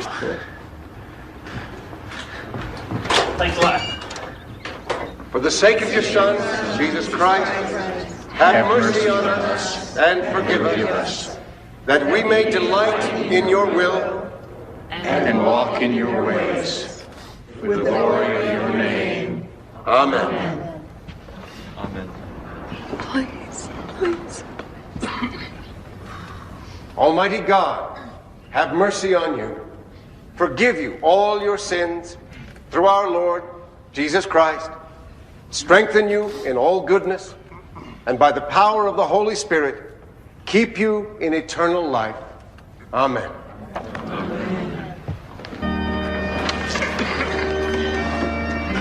May the peace of the Lord be always with you. And also with you. Peace be with you.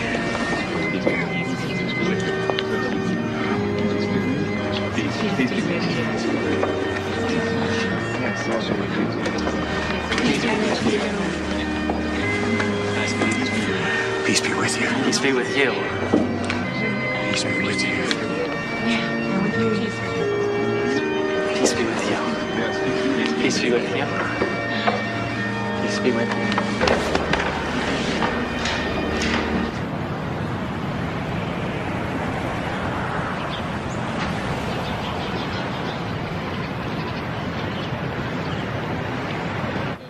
Zero to 50 is this four.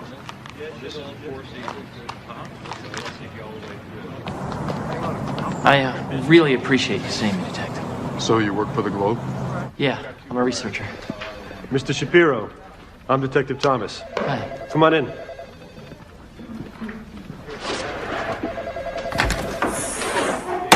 Mind if I pat you down? We're not going to find a wire or anything like that, are we, Jeff? No. You mind opening up your bag, please? At least.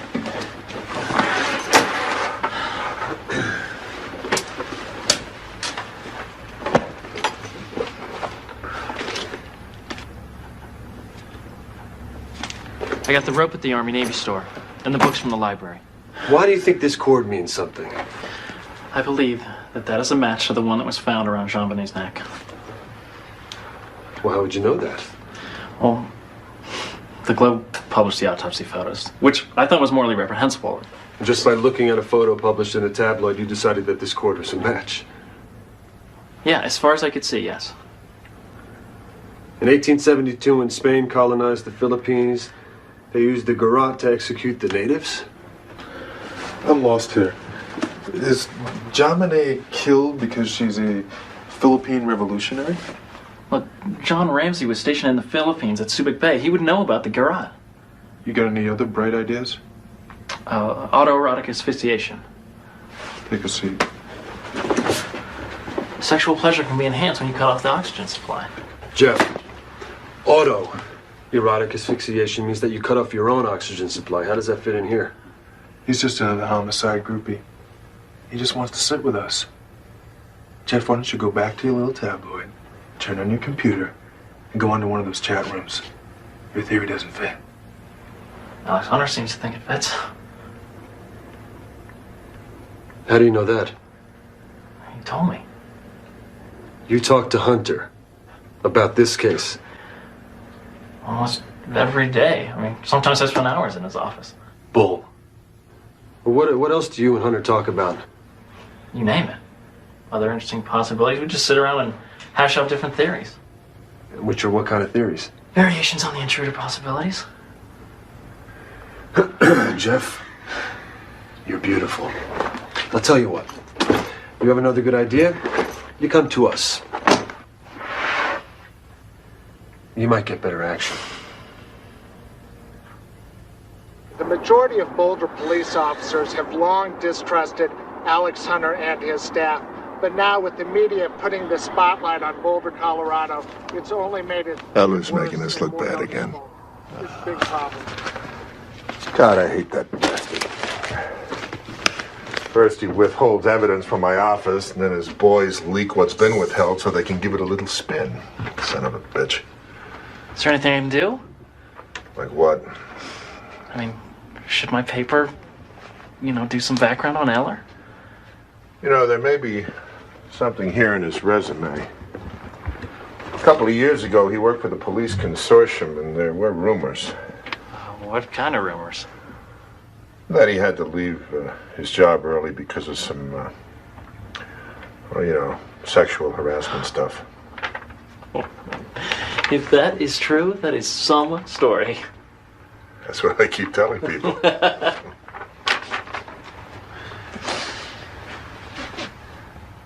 Look, I'm not defending Alex Hunter, but if I were in his position, I would do everything I could to get rid of John Eller. I mean, he's the problem, isn't he? No, he's not. Eller's a cop's cop who won't kiss Hunter's butt. Hunter is the problem. Hunter's a slimy politician who can't stand it when people like us want to put murderers. Let me ask you a question, Jeff.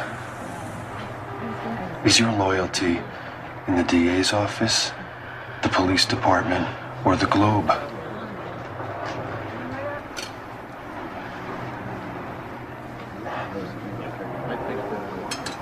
My loyalty is to JonBene. And I will work with whoever I have to work with to do whatever it takes to avenge that little girl.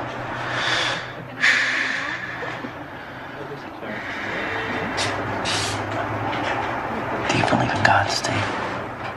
Sure. Well, I believe that God chooses a path for us all. And mine has been chosen. That's why I'm here. To help. To help you.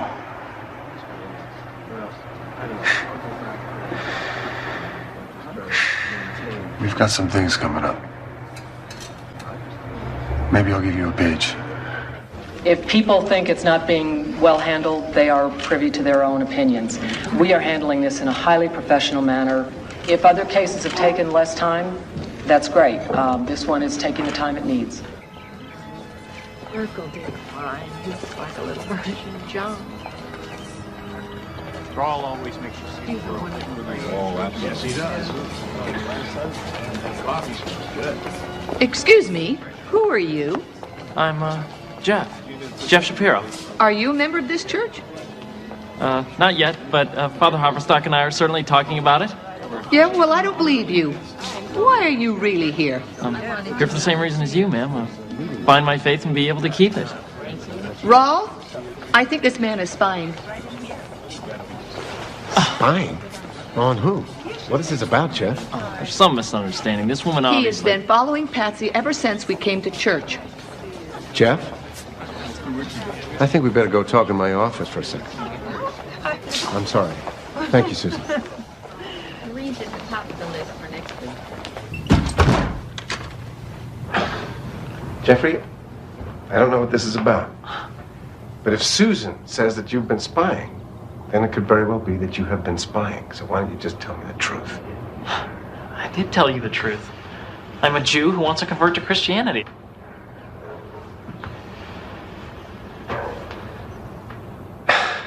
I'm afraid I'm going to have to ask to see your driver's license.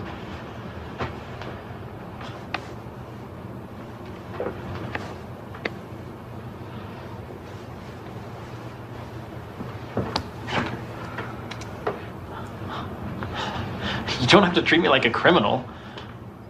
Jeffrey, You're obviously withholding something. Why don't you just tell me what it is?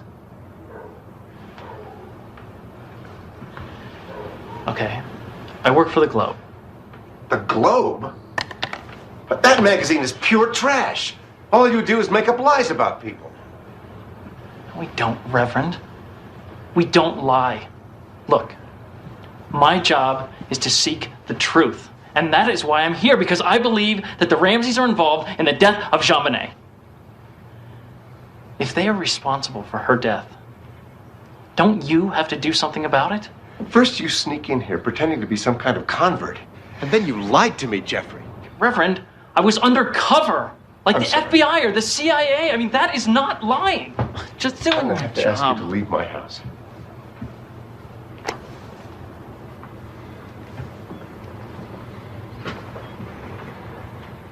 If you can help the Ramseys, why can't you help me? If I'm the sinner that you say I am, why aren't you doing anything to help me save my soul? You shouldn't turn your nose up to any of God's children. Won't you help me save my soul?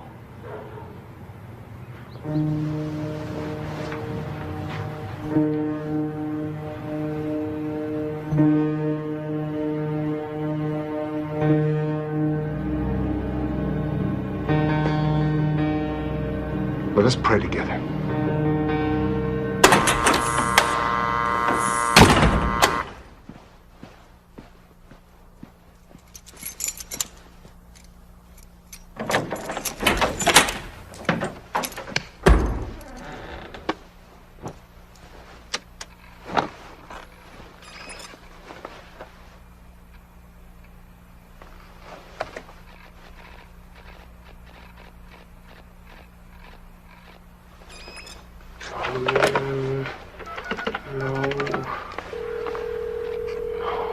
Eller here.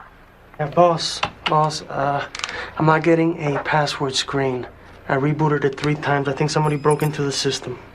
Yes, I'm saying you had somebody break into the war room and tamper with Trujillo's computer. What the hell's the matter with you? You know we don't have a key to Trujillo's office. How in the world would we have gotten to his computer? I don't know. I just know you did it. And everyone else is going to know it too.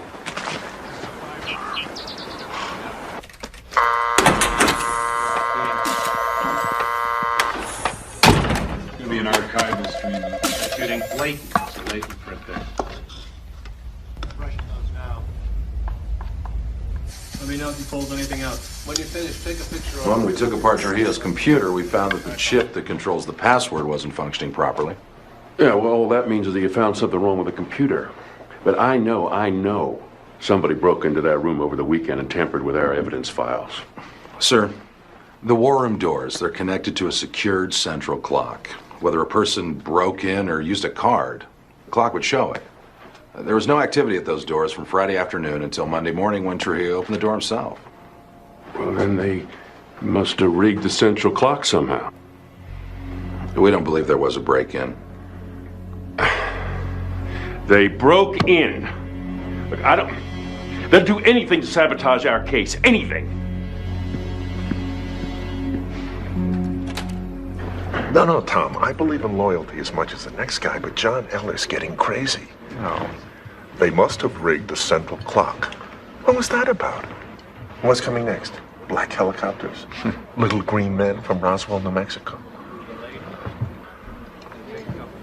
For the last 6 weeks, all he could do was focus on the Ramseys. Now he's focused on my office. I implore you, get him off the case. Isn't it possible that you're also taking this too far? Isn't it possible? If Eller keeps on like this, we're gonna blow it. And if that happens...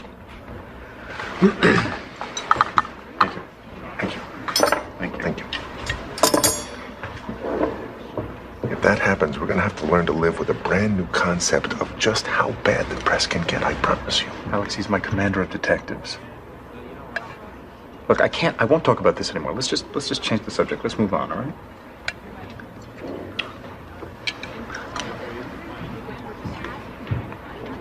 Well, now that your guys and our guys have permission to search the Ramseys, why don't we do the next job right? I'm all for that.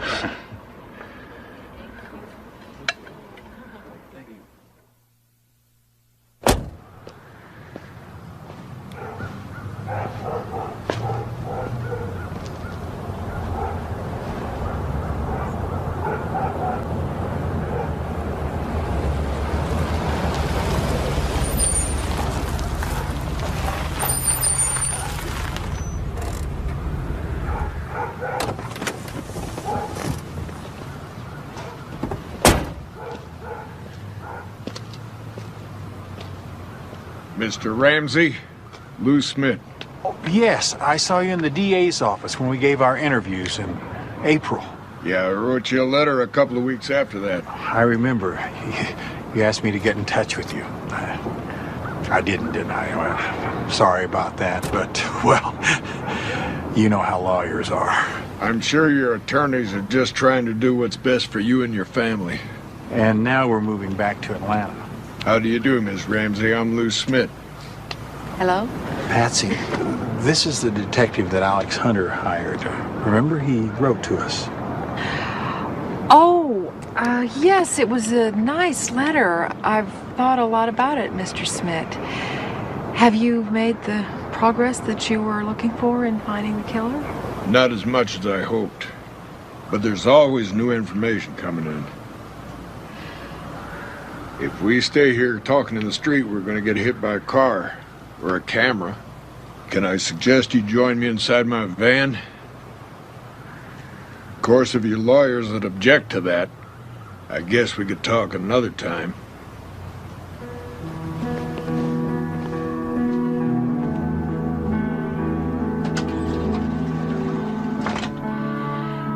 The whole world has condemned John and me. Yet somebody did break into my house and kill my little girl. Who was that somebody? I gave the police a detailed list of all the people that it might be, but I really don't know who to suspect first. Do you really think you can solve this? You solve a murder with evidence. If the right piece of evidence exists, I'll find it.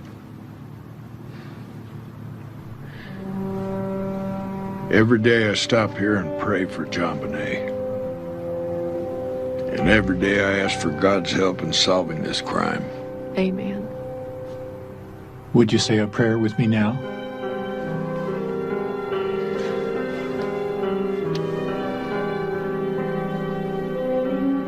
Lord, I pray for courage to face our own fears and to take us where others will not go. And through it all, dear Lord, please be by our side. Please, dear God, please. Lord, let this nightmare soon be over. Amen. Amen. Amen. Amen. And I lay it on him. Why don't you just give us a pubic hair sample now that we're here? I says, no way! No! Listen, we found an air taser stun gun whose prongs match the spacing on the marks on her body. Doesn't that interest you? No, it doesn't. Look, if you want to keep looking for an intruder, go look. Nobody's stopping you, man. Hey, we're just trying to let the evidence lead us. Rather than fall in love with the theory. Oh, theory, hell. We've been looking at people for over 8 months. It's a Ramsey, pure and simple. And when we put him in the box, we'll prove it. We'll buy you lunch. Sue, can you give us a check, please?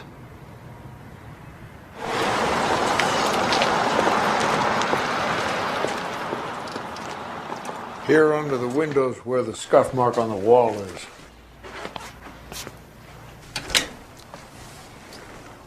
Yeah, there's no question somebody could have left from this window. The coroner found cellulose in the child's vagina. Could have come from the broken ends of the paintbrush stick. The sexual assault could have taken place here, right outside the wine cellar. And the garroting, too. Okay, she's being assaulted with Patsy's paintbrush. Maybe at this point that JonBene screams. Hey, Lou. Look at this duct. If the girl is over there... And she screams. The scream goes directly outward to the street, while at the same time it goes upward to the master bedroom 3 flights. I'll wait while you get upstairs. Give you 30 seconds, then I'll whistle. Sure. Then go outside and see what you can hear from across the street. Hey, where are you going? What the hell are you doing? Shh.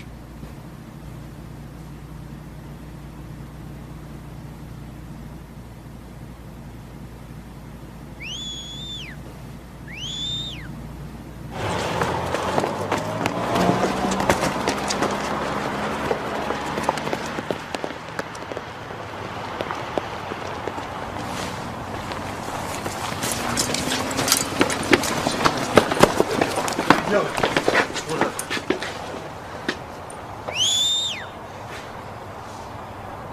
I don't think they'll find it. Well, what do you mean? They're using fiber optics to look behind the walls and under the house. They're going to take out the water heater. They really want to find that roll of duct tape. Wait a minute. They haven't found the roll of duct tape yet?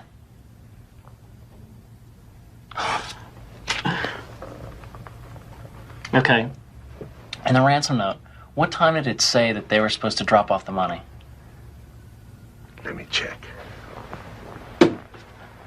See, where's my copy of the note? Let's see. Here it is. They said they'd call between 8 and 10, and they didn't. Oh, my God. Oh, come on. You're not going to let me see the handwriting? I think not. Oh. Sorry. Oh. Sorry, Alex. I got to run. Something important came up. Not as important as the ransom note, eh? Ta-ta.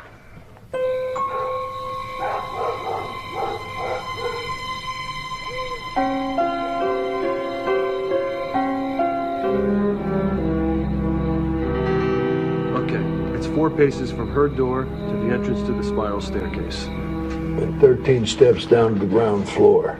Is she struggling all this time? Not if it's a parent who's holding on to her. Assume for a second it isn't. Maybe she's knocked out by a stun gun. Back to that again. The marks match. Okay. Suppose someone carries a struggling child down the spiral stairs. Then what? Maybe for a moment she breaks loose. There are only 2 routes to the basement. Route 1. She comes down the stairs, makes her first left into the butler's kitchen, goes through, up this set of stairs, then turns right to get to the door of the basement. Problem is, here, I'll show you. The door swings out, and you have to sidestep to get in. No one who knows the house is going to take this route. Route 2. The child comes down the stairs and heads toward the patio door. No access to the patio through the basement. She only heads to the patio door. Then she makes her second left into the kitchen, which is 25 feet long. It's got an island and 2 high chairs. She comes to the kitchen. He follows. She goes left into the hallway. He follows and he's at the door.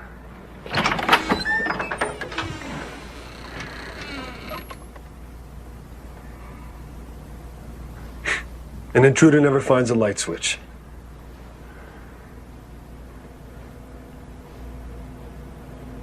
Unless, like you, he is a flashlight. Maybe JonBene and Patsy had an argument. Couldn't wipe herself, maybe she wet the bed. Maybe they weren't upstairs at all. Maybe she sneaks down into the kitchen to have a snack, sitting right there, eating some pineapple. You're saying this thing starts out as an argument and this woman ends up killing her child. In a rage, Patsy hits her in the head, maybe with a flashlight. We found a flashlight right here on the counter. Here, look at the picture. Then she thinks the child is dead. How could she face the horrifying idea that the whole world would see her as her child's murderer? An accidental murder turns into a premeditated cover-up. If it was an accident, why not do what other abusive parents do? Take her to the hospital and say she fell down the stairs. If Miss Ramsey was together enough to engage in a cover-up with a ransom note, she was capable of seeking help. The intruder's been in the house for hours waiting for the family to come home. He's already written the ransom note. He knows the place by now, and it's a straight line from the bottom of those stairs to the boiler room.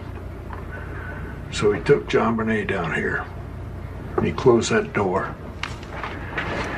He closed it so he could be alone with her, so he could molest her. I don't buy it. If the intent was to molest her, why not leave the house with her? Why stick around, then write a ransom note if the intention was not kidnapping but molestation? I don't have all the answers yet. Trip, let me see some of that rope you have. Hold on for me. Sure, I will. First, place the noose around my neck. What? Around your neck. Then make the garrote. Do it from behind. She had to be face down because her hair was caught in a knot on the stick. You ready? Don't forget, I've already been hit over the head. I'm unconscious.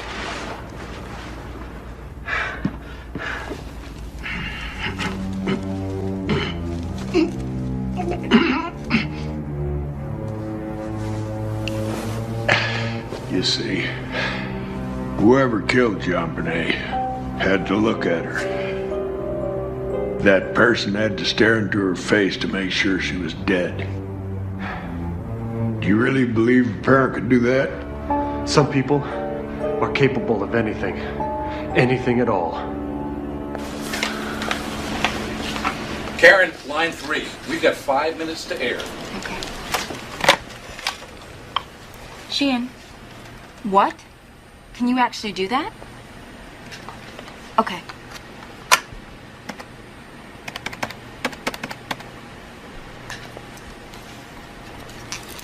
John Eller, please.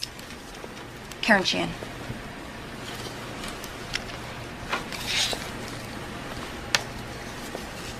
John, is it true you're hiring your own lawyers on the Ramsey case? What does it matter who told me? Is it true? Is that a yes-no comment or a no-no comment? The public knows nothing but the police version. And in the police version, we did it. We have to counter that. John, you've already run some ads. So all they did was offer a reward. This one gives a profile of what the killer might be like. Now, we can get solid tips from a profile. What if nobody comes forward? Then I lose a few dollars. No. If nobody comes forward, then you give the police and Hunter the best excuse they need to summon a grand jury, and we don't want that. If you or Patsy are called before a grand jury, there's nobody to defend you. Your lawyers are not allowed to cross-examine any witnesses. If they ask you a question that you don't want to answer, you have to take the fifth. You do not need that, John.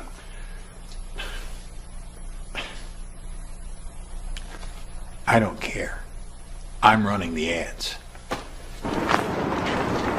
Hi, Alex. Thanks. I really appreciate this. I'm going to hold you to that, Karen. Good morning, fellows. All right.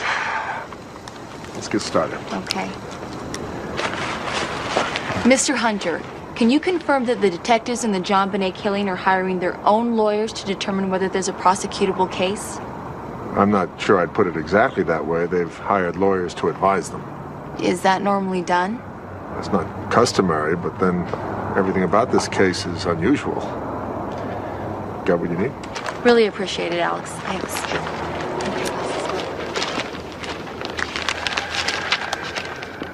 An open letter from John and Patsy Ramsey.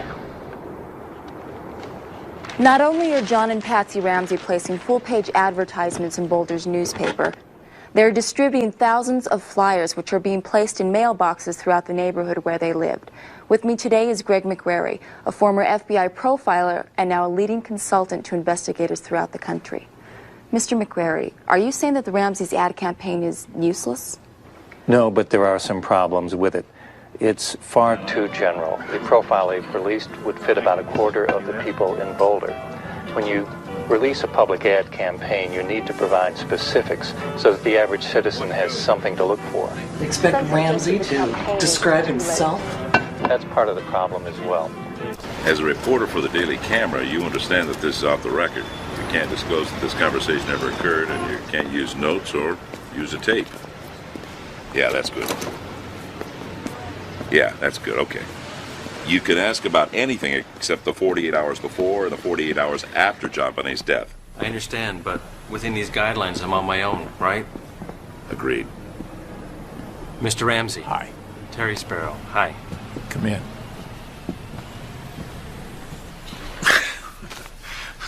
I was really kind of boring as a kid. I didn't much like sports, wasn't into drugs, didn't really drink.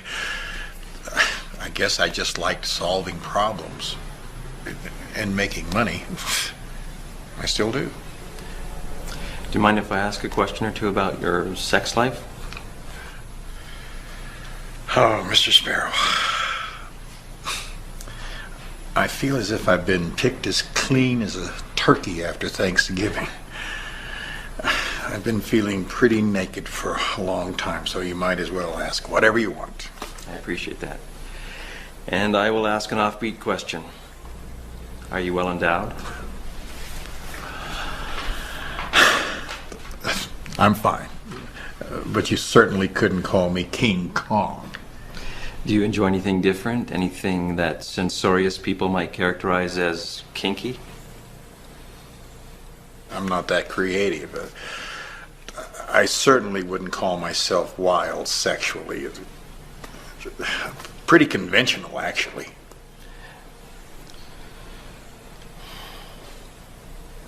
Did JonBene ever make you angry? I mean, really piss you off? Of course. She was a little girl. And she could get pretty bratty at times. What would you do? What a parent usually does. Put her in a timeout and explain to her why she shouldn't do what she just did. You ever hit her? Never. You ever hit any of your kids? You know, a little tough love. That is a concept I don't understand. Hitting a child out of love. Do you believe in God? I do. Do you think God knows everything? Yes. Do you think God would know if somebody had done something wrong and not admitted it?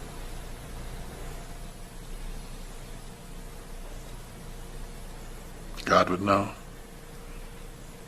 Yes. God would know. If you want to believe the deed was committed by an outside intruder, then you have to recognize that this criminal chose some hour late in the evening of Christmas Day to enter the house, a time when the parents were sure to be home, and which multiplies his chance of capture. What do we see? Somebody who kills a child, but cares enough about her to place her on her own blanket? Which criminals do not do. Isn't garroting a style of killing usually associated with criminals? Yes, it is. Has your unit ever come across a case in which a parent garroted a child? No. Keep in mind, you can't judge the behavior of people who've been through a traumatic loss by an act of violence they've committed themselves. We've seen every response under the sun. Well, where are we then? You have no hard evidence that an intruder entered the house. Are you saying the Ramseys killed their daughter? I'm saying that the child's dog just happened to be at the neighbor's house that evening. Who but somebody close to the family would know that? What about the open basement window? Even more important, what about the missing roll of duct tape? The rest of the cord? Only an intruder would have removed those items for fear of being identified through them. We said no hard evidence. I've got a couple of questions for you, sir. Do you have any hard evidence that one of the Ramseys killed their child? And if so, which one? Our conclusion is that as of today, there isn't enough evidence to charge anyone. There are things we believe we still need to do. Says who? The DA's office? Says the FBI and our lawyers. Well, what's going on? I thought you were supposed to help us. Well, you hired us to determine if you had a prosecutable case. Now, as a lawyer, I'd like to know if the same person who hit that child on the head strangled her. Frankly, I don't even know which action came first. All right, look, first thing. When you look over the videotapes we made on the murder date of all the cars parked around the Ramsey house that night, we need to check out every one of those owners. Next, we got to start interviewing all the registered sex offenders in our files who don't have ironclad alibis for Christmas night. Plus, their family, their friends, their lovers, their bookies, their bartenders, their drug dealers, their parole officers, anybody that might give us a usable tip. We need to re-interview Fleet White. And finally, we need to re-interview the Ramseys themselves. And how are we supposed to manage this? Wait till Hofstrom sets it up? If that's what we need to do, that's what we need to do.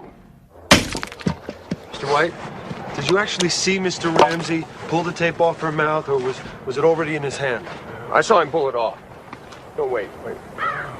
Maybe he already had it in his hand, loose. Did you see him untie the cord? It happened so fast. It was like watching a speeded up film. I'm sorry, I can't separate the movement for you. Was she lying on a blanket, or was she covered with the blanket? Yes, a white blanket. Maybe covered. I already told you all this. Why are we going over all this again for the 17th time? Why haven't you arrested somebody? We are just trying to confirm, Mr. White. Treating me and my wife as suspects and refusing to exonerate us for months on end. And then when you finally say we're not suspects, why couldn't you just say that we were cleared? Why did you have to hedge like that? Do you honestly believe that I killed my best friend's kids? I promise you, we wanted to clear you. Well, then why didn't you? We weren't responsible for the wording of the release. What do you mean, wording?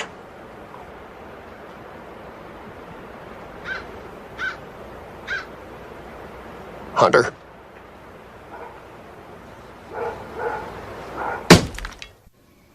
Look, Alex Hunter thinks that Patsy Ramsey did it too. He just doesn't think that Eller can deliver the goods. Has he given up on the idea of getting rid of Eller? No way. He wants him gone now more than ever. Actually, he's asked me to help. You? How? He wants me to look into some rumors, and if the rumors are true, he wants me to write a story. What rumors? I don't know. Sexual harassment a couple years ago at the Community Police Consortium. Alex Hunter asked you to look into that? Uh-huh. And do a story for the Globe? Yes. He hates Eller. But don't worry, nothing's turned up yet. Right. This little punk is just trying to impress us how close he is to Alex Hunter. He's pulling our chain. That's not true. I'm close to Alex. Oh, Jeff, if you're so close. Give him a call at home. Now. No. See? He's pulling our chain. Dial him. Come on. Dial him up. Now, Jeff.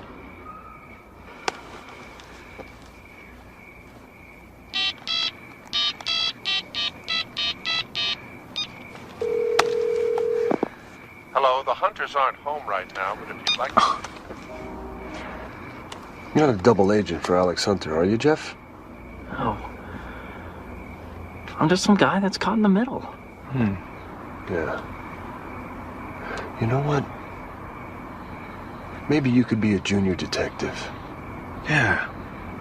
Our junior detective. That's great. Yeah. Yeah. Are you serious? Because if I'm a junior detective, shouldn't I have a gun? You know what? I'll set you up with a friend of mine. He sells Glocks below cost. Hey, you know what? I think Jeff's more of a Beretta man, don't you think? Maybe. Beretta, Glock. Yeah, welcome to the club. Alex Hunter asked you to look into that. And do a story for the Globe. Yeah, he really hates Eller. But don't worry, nothing's turned up yet.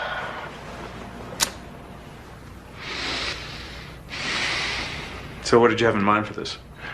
Well, sir, we thought that when you play this for Hunter, he might see his way clear to Stepping down?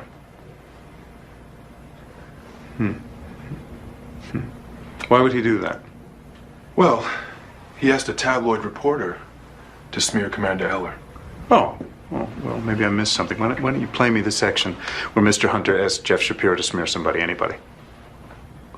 Because what this tape shows are two detectives who are so bent out of shape with loathing for the district attorney that they're going to rely on a bottom feeder like Jeff Shapiro to plan a little blackmail scheme. That's what this is, it's a blackmail scheme. It's the truth. I don't care if it's the truth. My detectives do not plan extortion. Not if they want to stay in this department.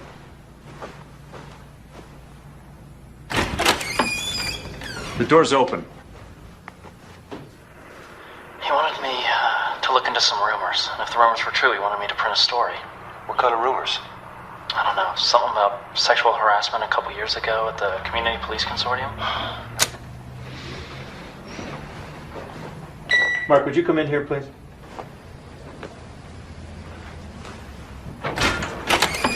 Close the door.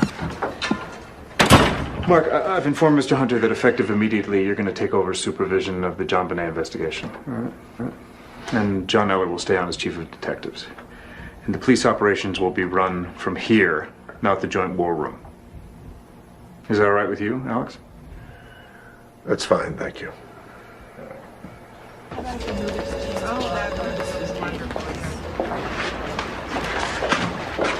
Hey, Susan. Is Alex around? He's busy. Oh, could you just slip me in for one quick minute? I don't think so. Okay, I don't mind waiting. Jeff, he's not going to see you today. Oh, okay, could you check his books and tell him when's a good time? Look, there's not going to be a good time. He doesn't want to see you again. What are you talking about? Sorry, Jeff. Come on, Susan. I don't want to be the one responsible for you losing your job because you didn't let me see Alex today. Go.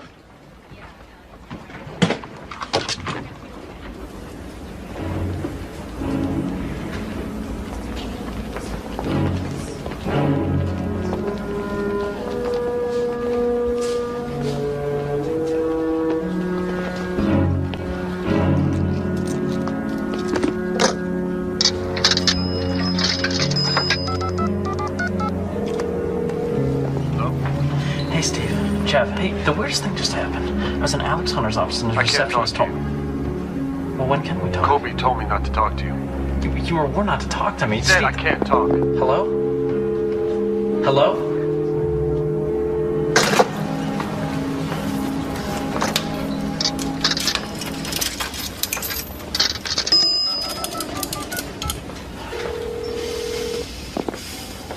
Hello?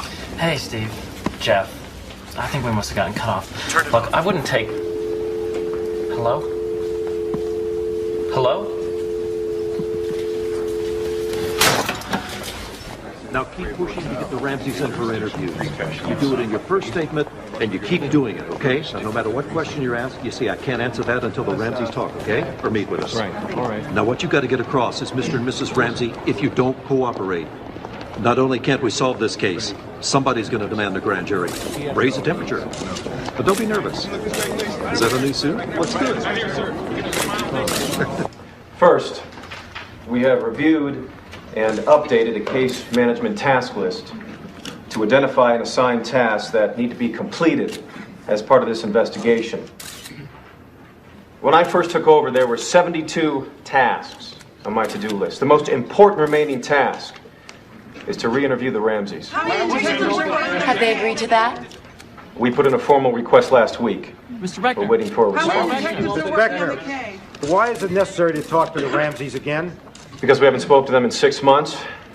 During that time, we've had to contend with lots of new questions regarding lots of new information. Are they still part of the focus of your investigation? Are they suspects? We've not named any suspects. Ramseys do remain under an umbrella of suspicion, which is why it's critical that they speak with us. Is it true that you've asked the district attorney to impanel a grand jury to investigate the murder? Yes. A grand jury is always an option. I understand the press conference was designed to put pressure on the Ramseys, but it's borderline unethical to convene a grand jury in this situation. What will you present?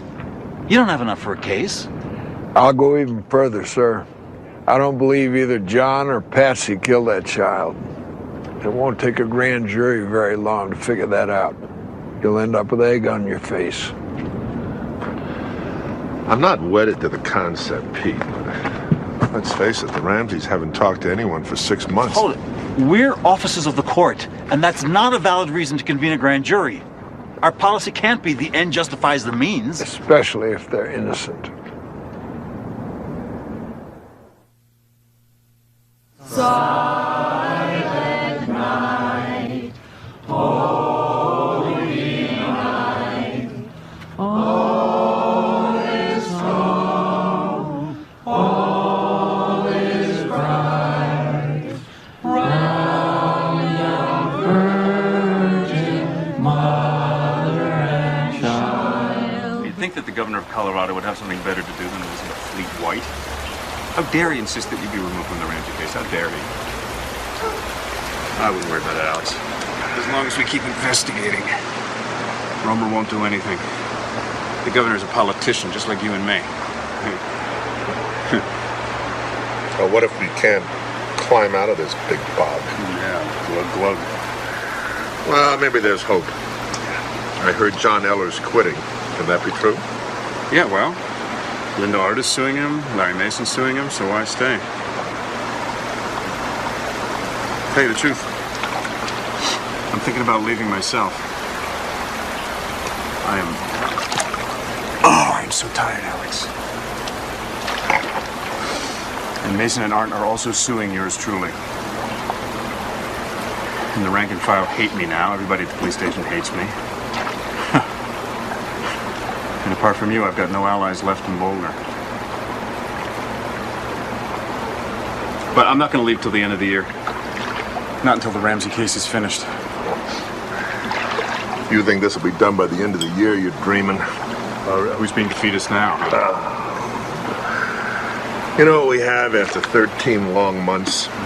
Suspicions, indications, hints. We even have a few new clues. What we don't have is evidence.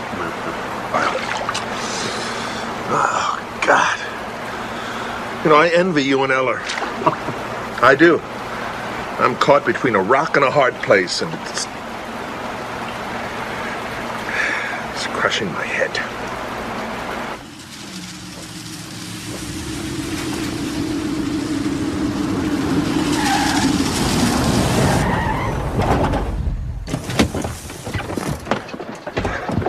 What the hell are you doing here, Steve? The Globe's found a source who told us things that you do not want to be made public. Oh, son of a bitch. So they need your help with information about the grand jury. Any little tidbit, anything you heard around the water cooler, anything. Why should I tell them anything? Steve. What? They know about your mother. My mother? What about my mother? Steve. They know she committed suicide. I'm sorry. You've got that all wrong. She died in a hospital. Steve! Steve! What? I don't want to see this story published. I'm here to protect you. You know what, Jeff? I want you off my property. Now! Steve! Steve! Damn it. It's fabulous. It's Spanish TV, Australian TV. Just everybody seems to use the software that John is going to be associated with. It won't be long before every TV network in this hemisphere will be purchasing it from John. Yes, here. You know, if there's one thing I'm really going to miss about Boulder, it's working with you guys. No, you guys are the guardians. And we all know if we're up to the politicians, and anybody who gets elected is a politician. Yeah, that's right. We're up to them. The only people who'd go to jail in Boulder would be cops who got caught smoking on duty. The media has told one story over and over about you and your husband. If I do a documentary, I want to see the other story that could have been told. John? Patsy, may I ask you, how have you managed to cope over the last year?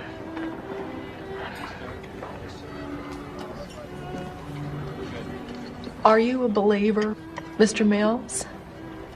I am. In my darkest moments, I turn to God, and He sustains me. Without His grace,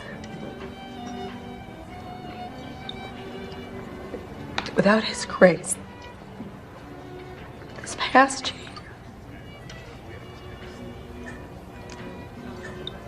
our past year,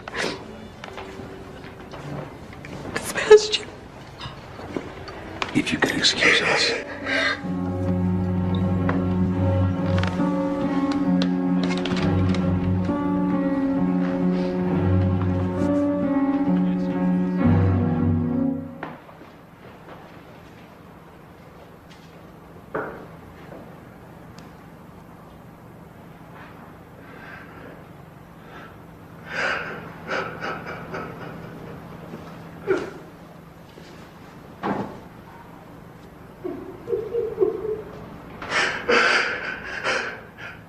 Why don't they go in and talk?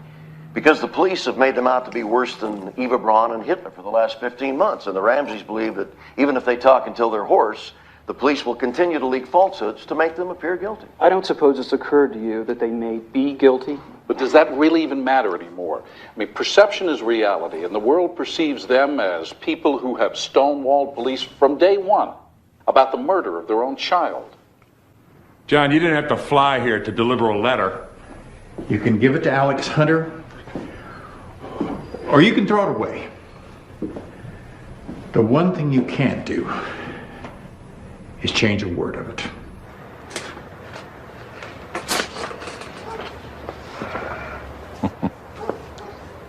Alex, where's the problem?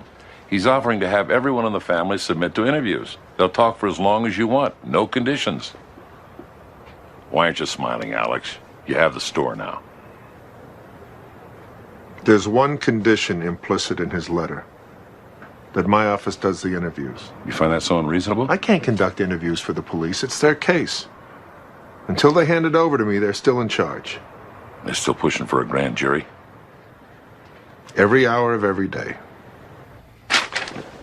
Have you agreed to that? No, I have not. I told Morgan it was your case, and until it was handed over to me, you would do all the questioning. I won't poach on your turf. Have you decided then to call a grand jury? Oh, no, I haven't, but... Peter, don't you think a grand jury is just about inevitable? I don't see enough evidence to take it there. In any event, when do you want us to hand the case over to you? A month from now. This is what JonBene looked like on the morning of December 25th. The bike was her Christmas present, given to her by her parents. John Ramsey took this snapshot. Next, please. This is very early on Christmas morning. It's the last image we have of JonBene alive. About 22 hours later, on December 26th, a little bit before 6 o'clock in the morning, when Patsy Ramsey went downstairs, she says she found a note telling her that JonBene had been kidnapped. About 7 hours after that, the body of JonBene was found in the basement by her father. Next, please. This is where investigative officers found the body of JonBene. So far as we could learn, we found no clear sign of forced entry. We did find these pry marks on 2 doors, but we didn't find any splinters on the ground, which of course you would during a break-in. And of course, there's the spider web. And we don't have any photographic record, but an officer does remember seeing 1 or 2 intact strands of a spider web running from this grate in front of this broken basement window to this window molding. If entry did occur here, we find it very unlikely that this partial web would still be there the next morning. As of now, we've looked at 68 suspects. Of the likely ones, handwriting, fingerprinting, DNA, and other forensic tests or strong alibis have eliminated the following. Chris Wolf, Fleet and Priscilla White, Linda Hoffman Pugh, Melinda Ramsey, and John Andrew Ramsey, the John Ramsey's children from an earlier marriage. And in addition, 30 of Boulder's 32 known sex offenders. In theory, the Santa Claus, Bill McReynolds, is still suspect. His wife wrote a play about the torture murder of a young girl in a basement. But we think he was way too weak to have done the crime. He had heart surgery only 4 months earlier. So, we keep coming back to somebody in the house.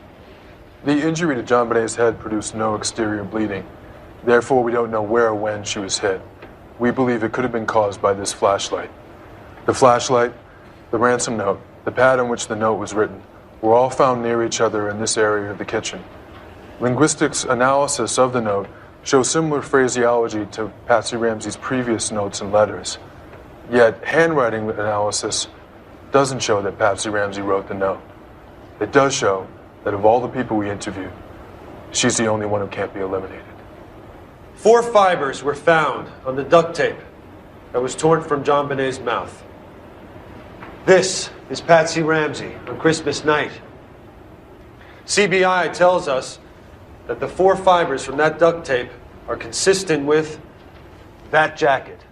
I'm very sorry, but consistent with is not a match. It is impossible to match a fiber to a garment in the way a fingerprint or DNA can be matched to a human being. But wouldn't the jury buy it?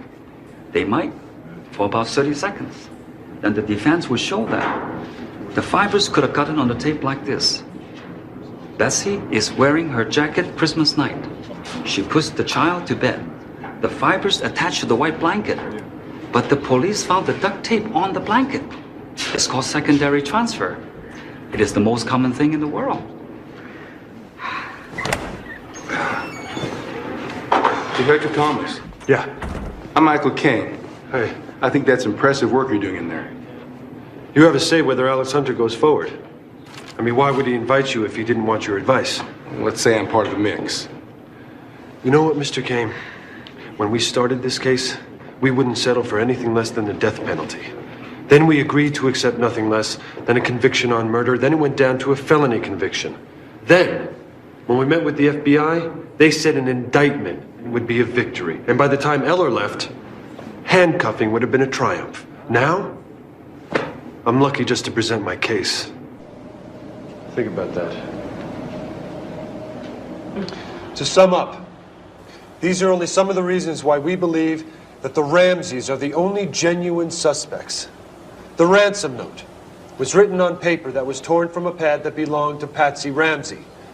The Sharpie pen that was used to write the note was found in a cup next to the kitchen phone where Patsy Ramsey kept all her pens. Patsy Ramsey is the only person that cannot be eliminated as author of that note. The ransom itself, $118,000, is the exact same amount as John Ramsey's bonus that year. The paintbrush, used as a stick to twist the garrote, is linked to Patsy Ramsey. The audio on the 911 tape conflicts with statements made by both Ramseys to the police. Within 35 minutes of finding his child's body, John Ramsey was on the phone with his pilot to fly the family to Atlanta. Moreover, the autopsy discloses vaginal trauma that was present prior to the night of the murder. It is unlikely that anyone outside the immediate family could have done this. And finally, the date engraved on JonBene's headstone reads December 25th, not December 26th, which indicates to us that the Ramseys knew their child died before midnight.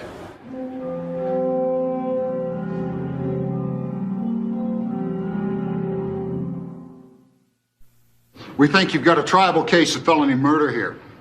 We think you should take it straight to the grand jury. To prove felony murder, we have to show that death occurred during an accompanying felony. What was the felony? Sexual assault. How do we show that?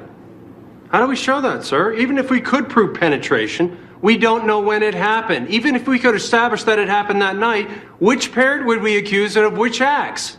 Who tied the garrote? Sir, who carried the child? Who hit her over the head? Can you answer those questions? No, you can't. No, you can't.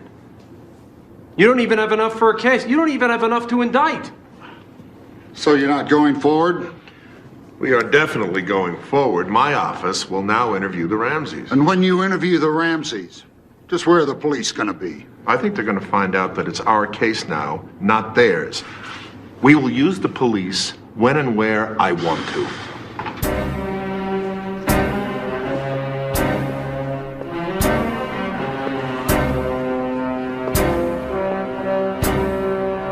Lou. Hello, Steve. Can I do something for you? I heard the interviews with the Ramseys are taking place any day now. Is that true? True. Why weren't we asked to participate? This is our case. No, it's Hunter's now. Lou, is there any way I can be part of this team? I know this case better than anyone. If it was up to me, you'd be there. But Alex wants his people doing the questioning. You gotta be hard on him, Lou. Don't softball him. Don't let religion play a part in this. Don't worry, Steve. I've put a lot of Christians in prison.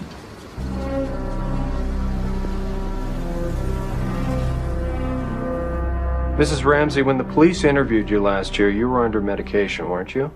Indeed, I was. I'm sure that it must have given a terrible impression of me. Have you taken any medications today? Yes, but nothing that would tranquilize me. Good. Why don't we get started with what happened in the house?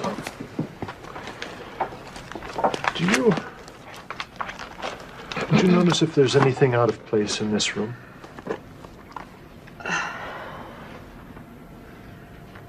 Take your time. No. John, you know the autopsy found pineapple in JonBene's digestive system. That is so bizarre. She was asleep when we got home, when I took her straight up to bed. She didn't eat anything, Lou.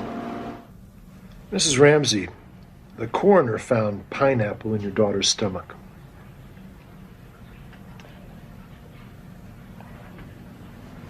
I'm truly sorry, sir, but there must be a mistake. She went straight to sleep. She didn't eat any pineapple. Well, there was pineapple on the table next to your daughter's gingerbread house. And when I got home last night, Mr. Kane, it hit me like a brick. I remember hearing that JonBene and Santa had agreed to meet that night. Now, if a stranger had come into her room, she would have kicked and screamed, but she knew Santa. And that is Bill McReynolds. Mrs. Ramsey, did you talk to your husband about the interview yesterday? No. You didn't talk about anything that I asked you or anything John was asked? No. You didn't say, how'd it go, John? Oh, for sure, but we never discussed anything that was asked. That would be wrong.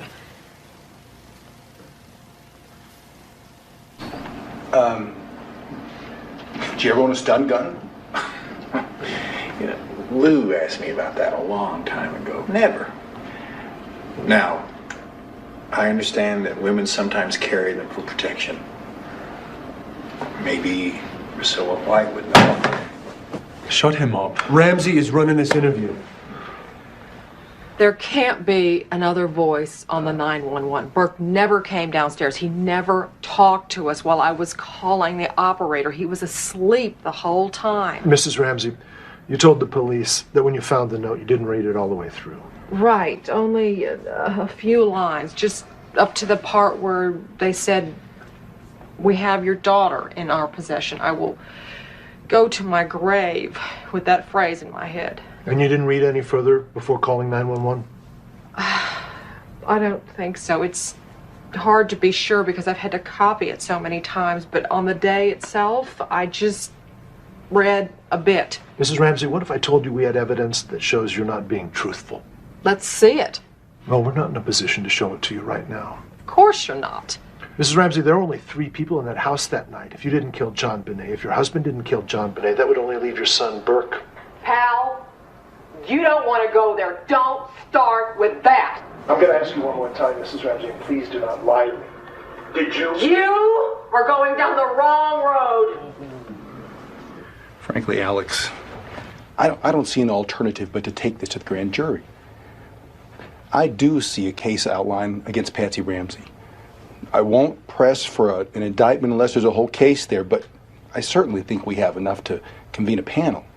I don't. For 2 years I've been saying, give me evidence. If you can't, give me motive. If you can't even give me motive, give me prior bad behavior. And nobody has given me any of these. In fact, if the office decides to present this to a grand jury, I'm sorry, Alex, but I won't participate. It's just plain wrong to seek an indictment with this little evidence. It would be a judicial burlesque. It would be. It sure would be.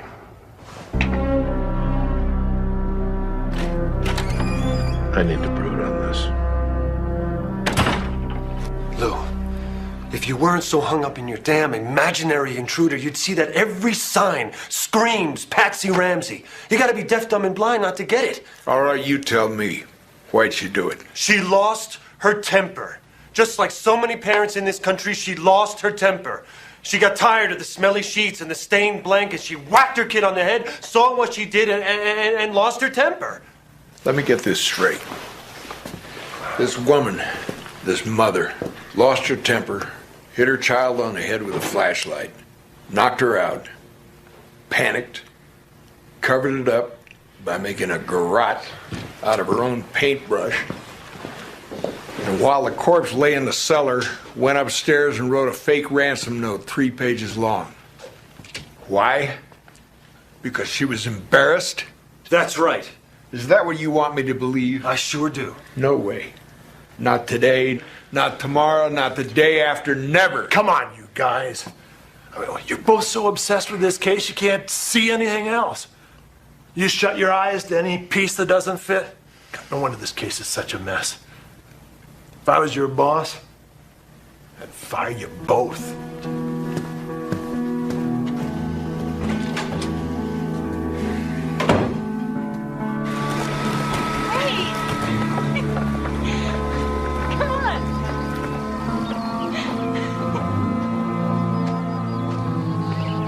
The 18 months that my colleagues and I have worked on this case night and day, we were advised by the prosecutor not to speak to certain witnesses. We were forbidden to clear innocent people. We refused search warrants, and we were the victims of a campaign of misinformation designed to discredit all of us and designed to destroy the career of our commander.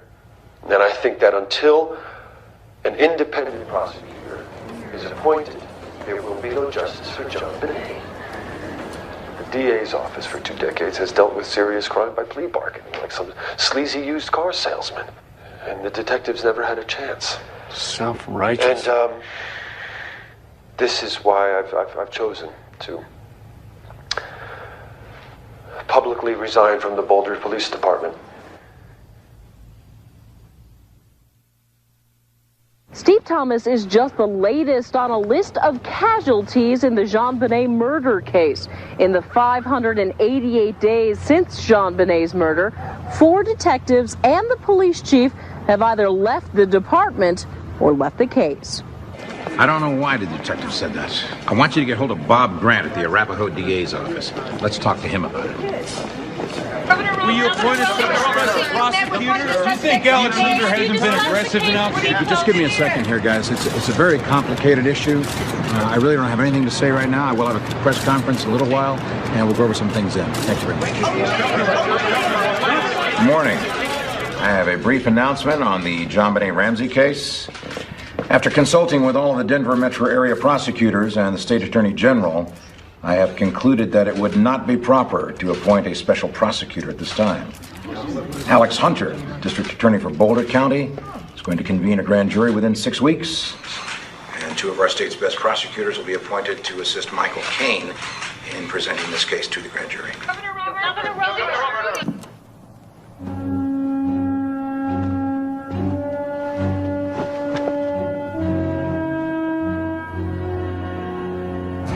Now I know what a gelding feels like. Could have been worse. They might have appointed a special prosecutor. Would that really be worse? Now it's our case in name only. We're just spectators. I can't believe we lost command because Steve Thomas had a public tantrum. Damn it. We should have answered him point by point. Now the world thinks he's a hero. And even if we get an indictment, even if we get a conviction, it's too late, Alex. Our reputations have been ruined. It's sad. It's really sad.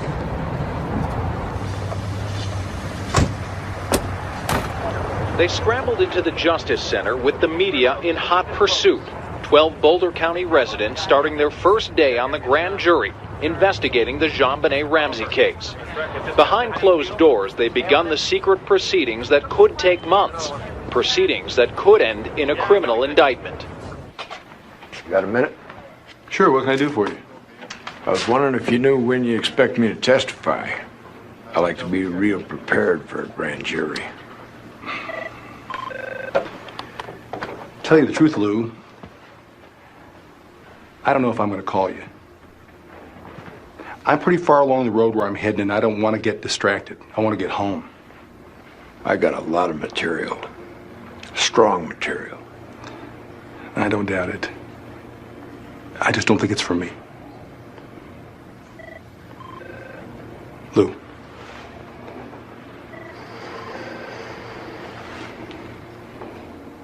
Thanks for coming by.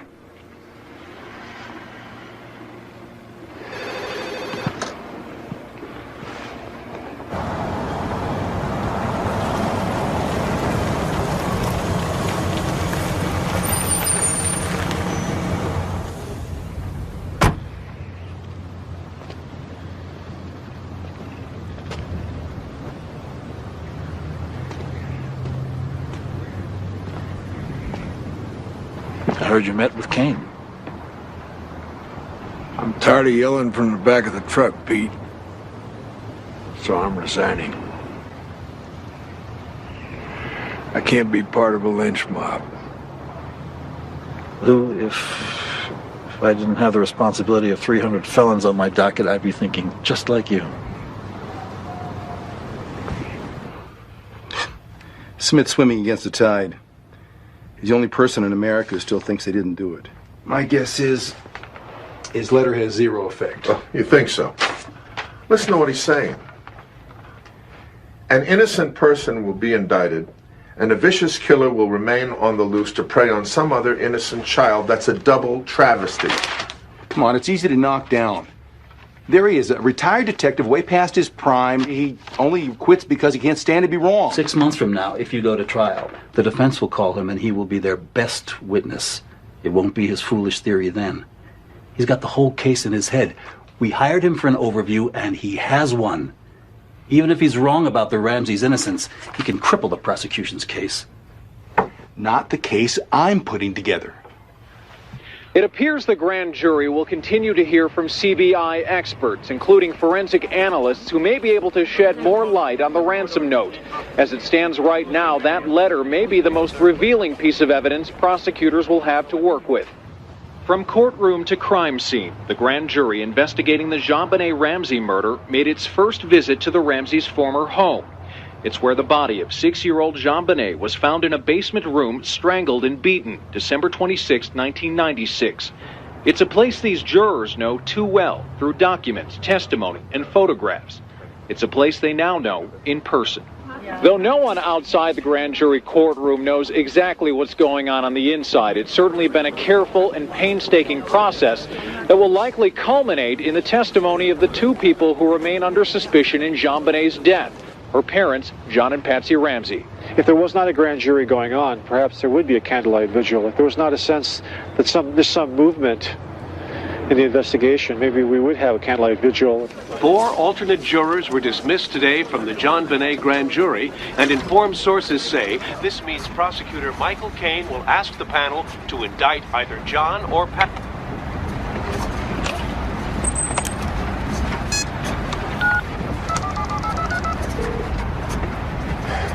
Peter, it's Lou. Listen, I know Kane thinks I'm crazy, but could you ask him to at least hear me out? Please. Let me at least sit down with Kane's assistants.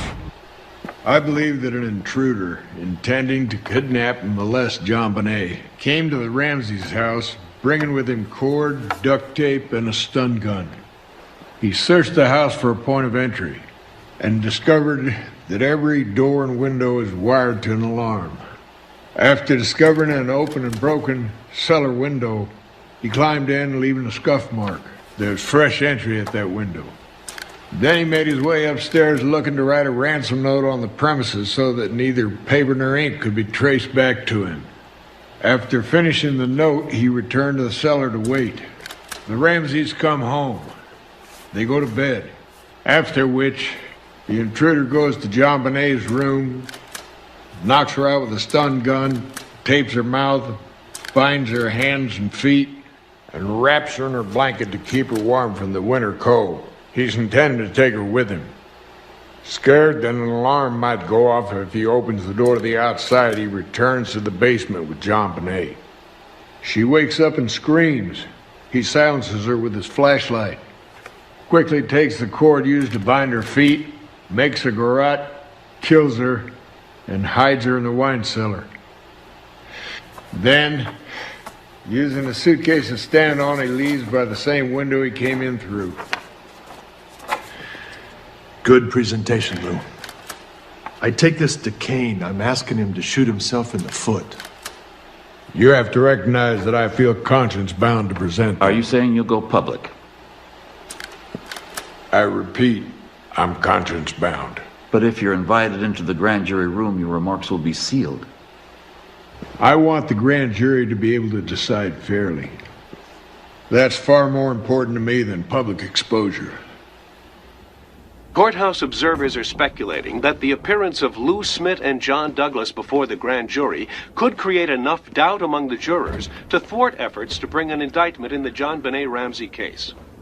See, if we indict and bring this to trial, you can't argue, ladies and gentlemen of the jury, the evidence of this case is very clear. Either Mr. or Mrs. Ramsey killed their child and the other one covered it up. Well, I mean, that may work in the movies.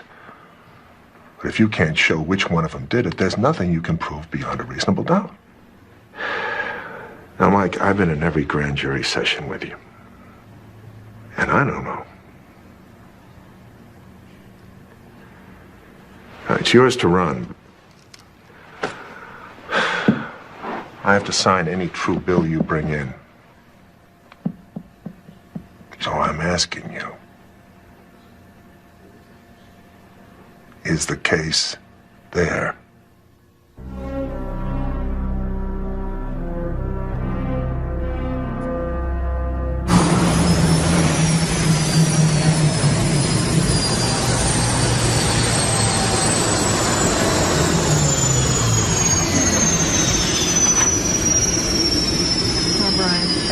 In Atlanta, the only way we could shake the press was to keep moving from motel to motel. What's happening here? If you're indicted, you'll be arrested. Kane won't make a deal unless you surrender. He must want to see you do a perk walk in shackles on the evening news. All right.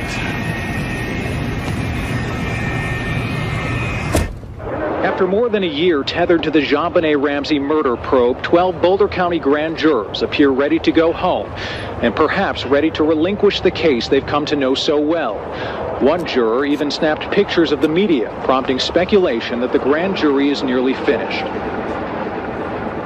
I think it's time to let things go with that one for sure. You know, the cops definitely should keep the investigation ongoing, but, you know, the hype going around and people talking about it all over the nation still and stuff, it's like beating a dead horse. On the last day of deliberations, the Boulder grand jury had county escorts to buffer them against a media that was growing ever impatient. By 3:30, the 12 Boulder County residents exchanged hugs and walked away from the JonBene Ramsey case for good. Soon, word was out that a significant announcement was about to be made.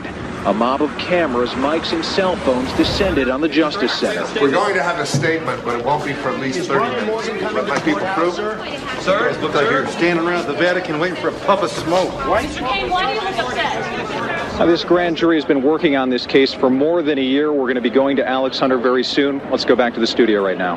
Thanks, Raj. News 4's Brian Moss has been waiting for Alex Hunter to come out. Let's go to Brian now. Brian? All right, Bill. Alex Hunter is just leaving the DA's office right now. We're walking alongside him. He's heading to a position over by Boulder Creek. In his left hand, several pages of material.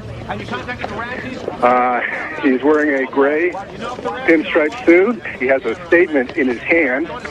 Alex Hunter, after the grand jury process, about to make his statement as he heads towards the podium position, wearing a red tie. But we'll now obviously hear from him live as he steps up. And we're going to be giving you an order from Judge Stansted, who, by the way, is sitting in for Roxanne Balin, who was not available today. So you are going to have those in your hands, and they deal with grand jury secrecy, which you will see, and most of you know, is extremely important and involved in all the remarks that I will make. At least it's guiding me in my remarks, and we'll have those for you. The Boulder Grand Jury has completed its work and will not return.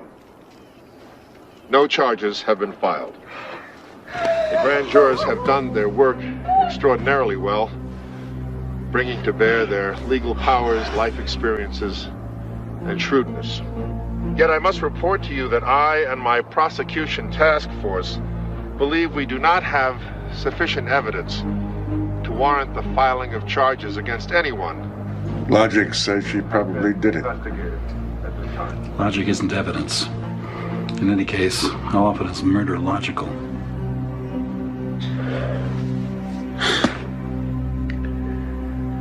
I'm sure of it. Patsy killed her. No, Steve.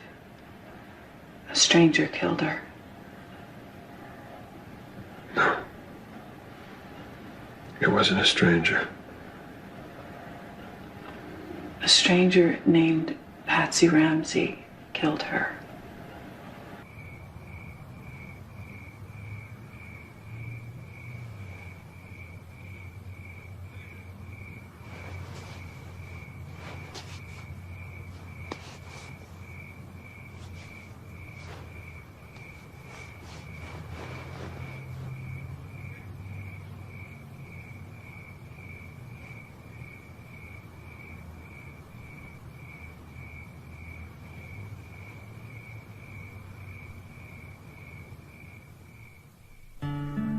The Ramsey case has forever changed the lives of many of the men and women involved in the investigation.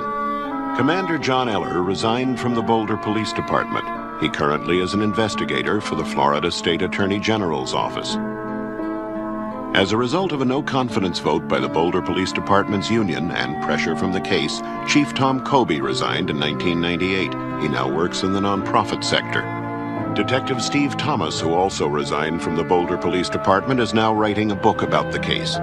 Late in 1999, nearly 3 years after JonBene's murder, Alex Hunter's office officially cleared Janet and Bill McReynolds as suspects in the case. Hunter himself, having served 6 terms as district attorney, has decided not to seek re-election. In a pending action, Detective Linda Arndt sued the Boulder Police Department, alleging she was denied her First Amendment rights. Following his resignation from the Globe newspaper, Jeff Shapiro remained in Boulder, Colorado, and recently worked as a substitute teacher. After resigning as an investigator for the Boulder District Attorney's Office, Lou Smith is still investigating the case on his own. He remains convinced an intruder killed JonBene. John and Patsy Ramsey currently live in Atlanta. They have filed a lawsuit against the Star newspaper and are writing a book about what has transpired during the last 3 years.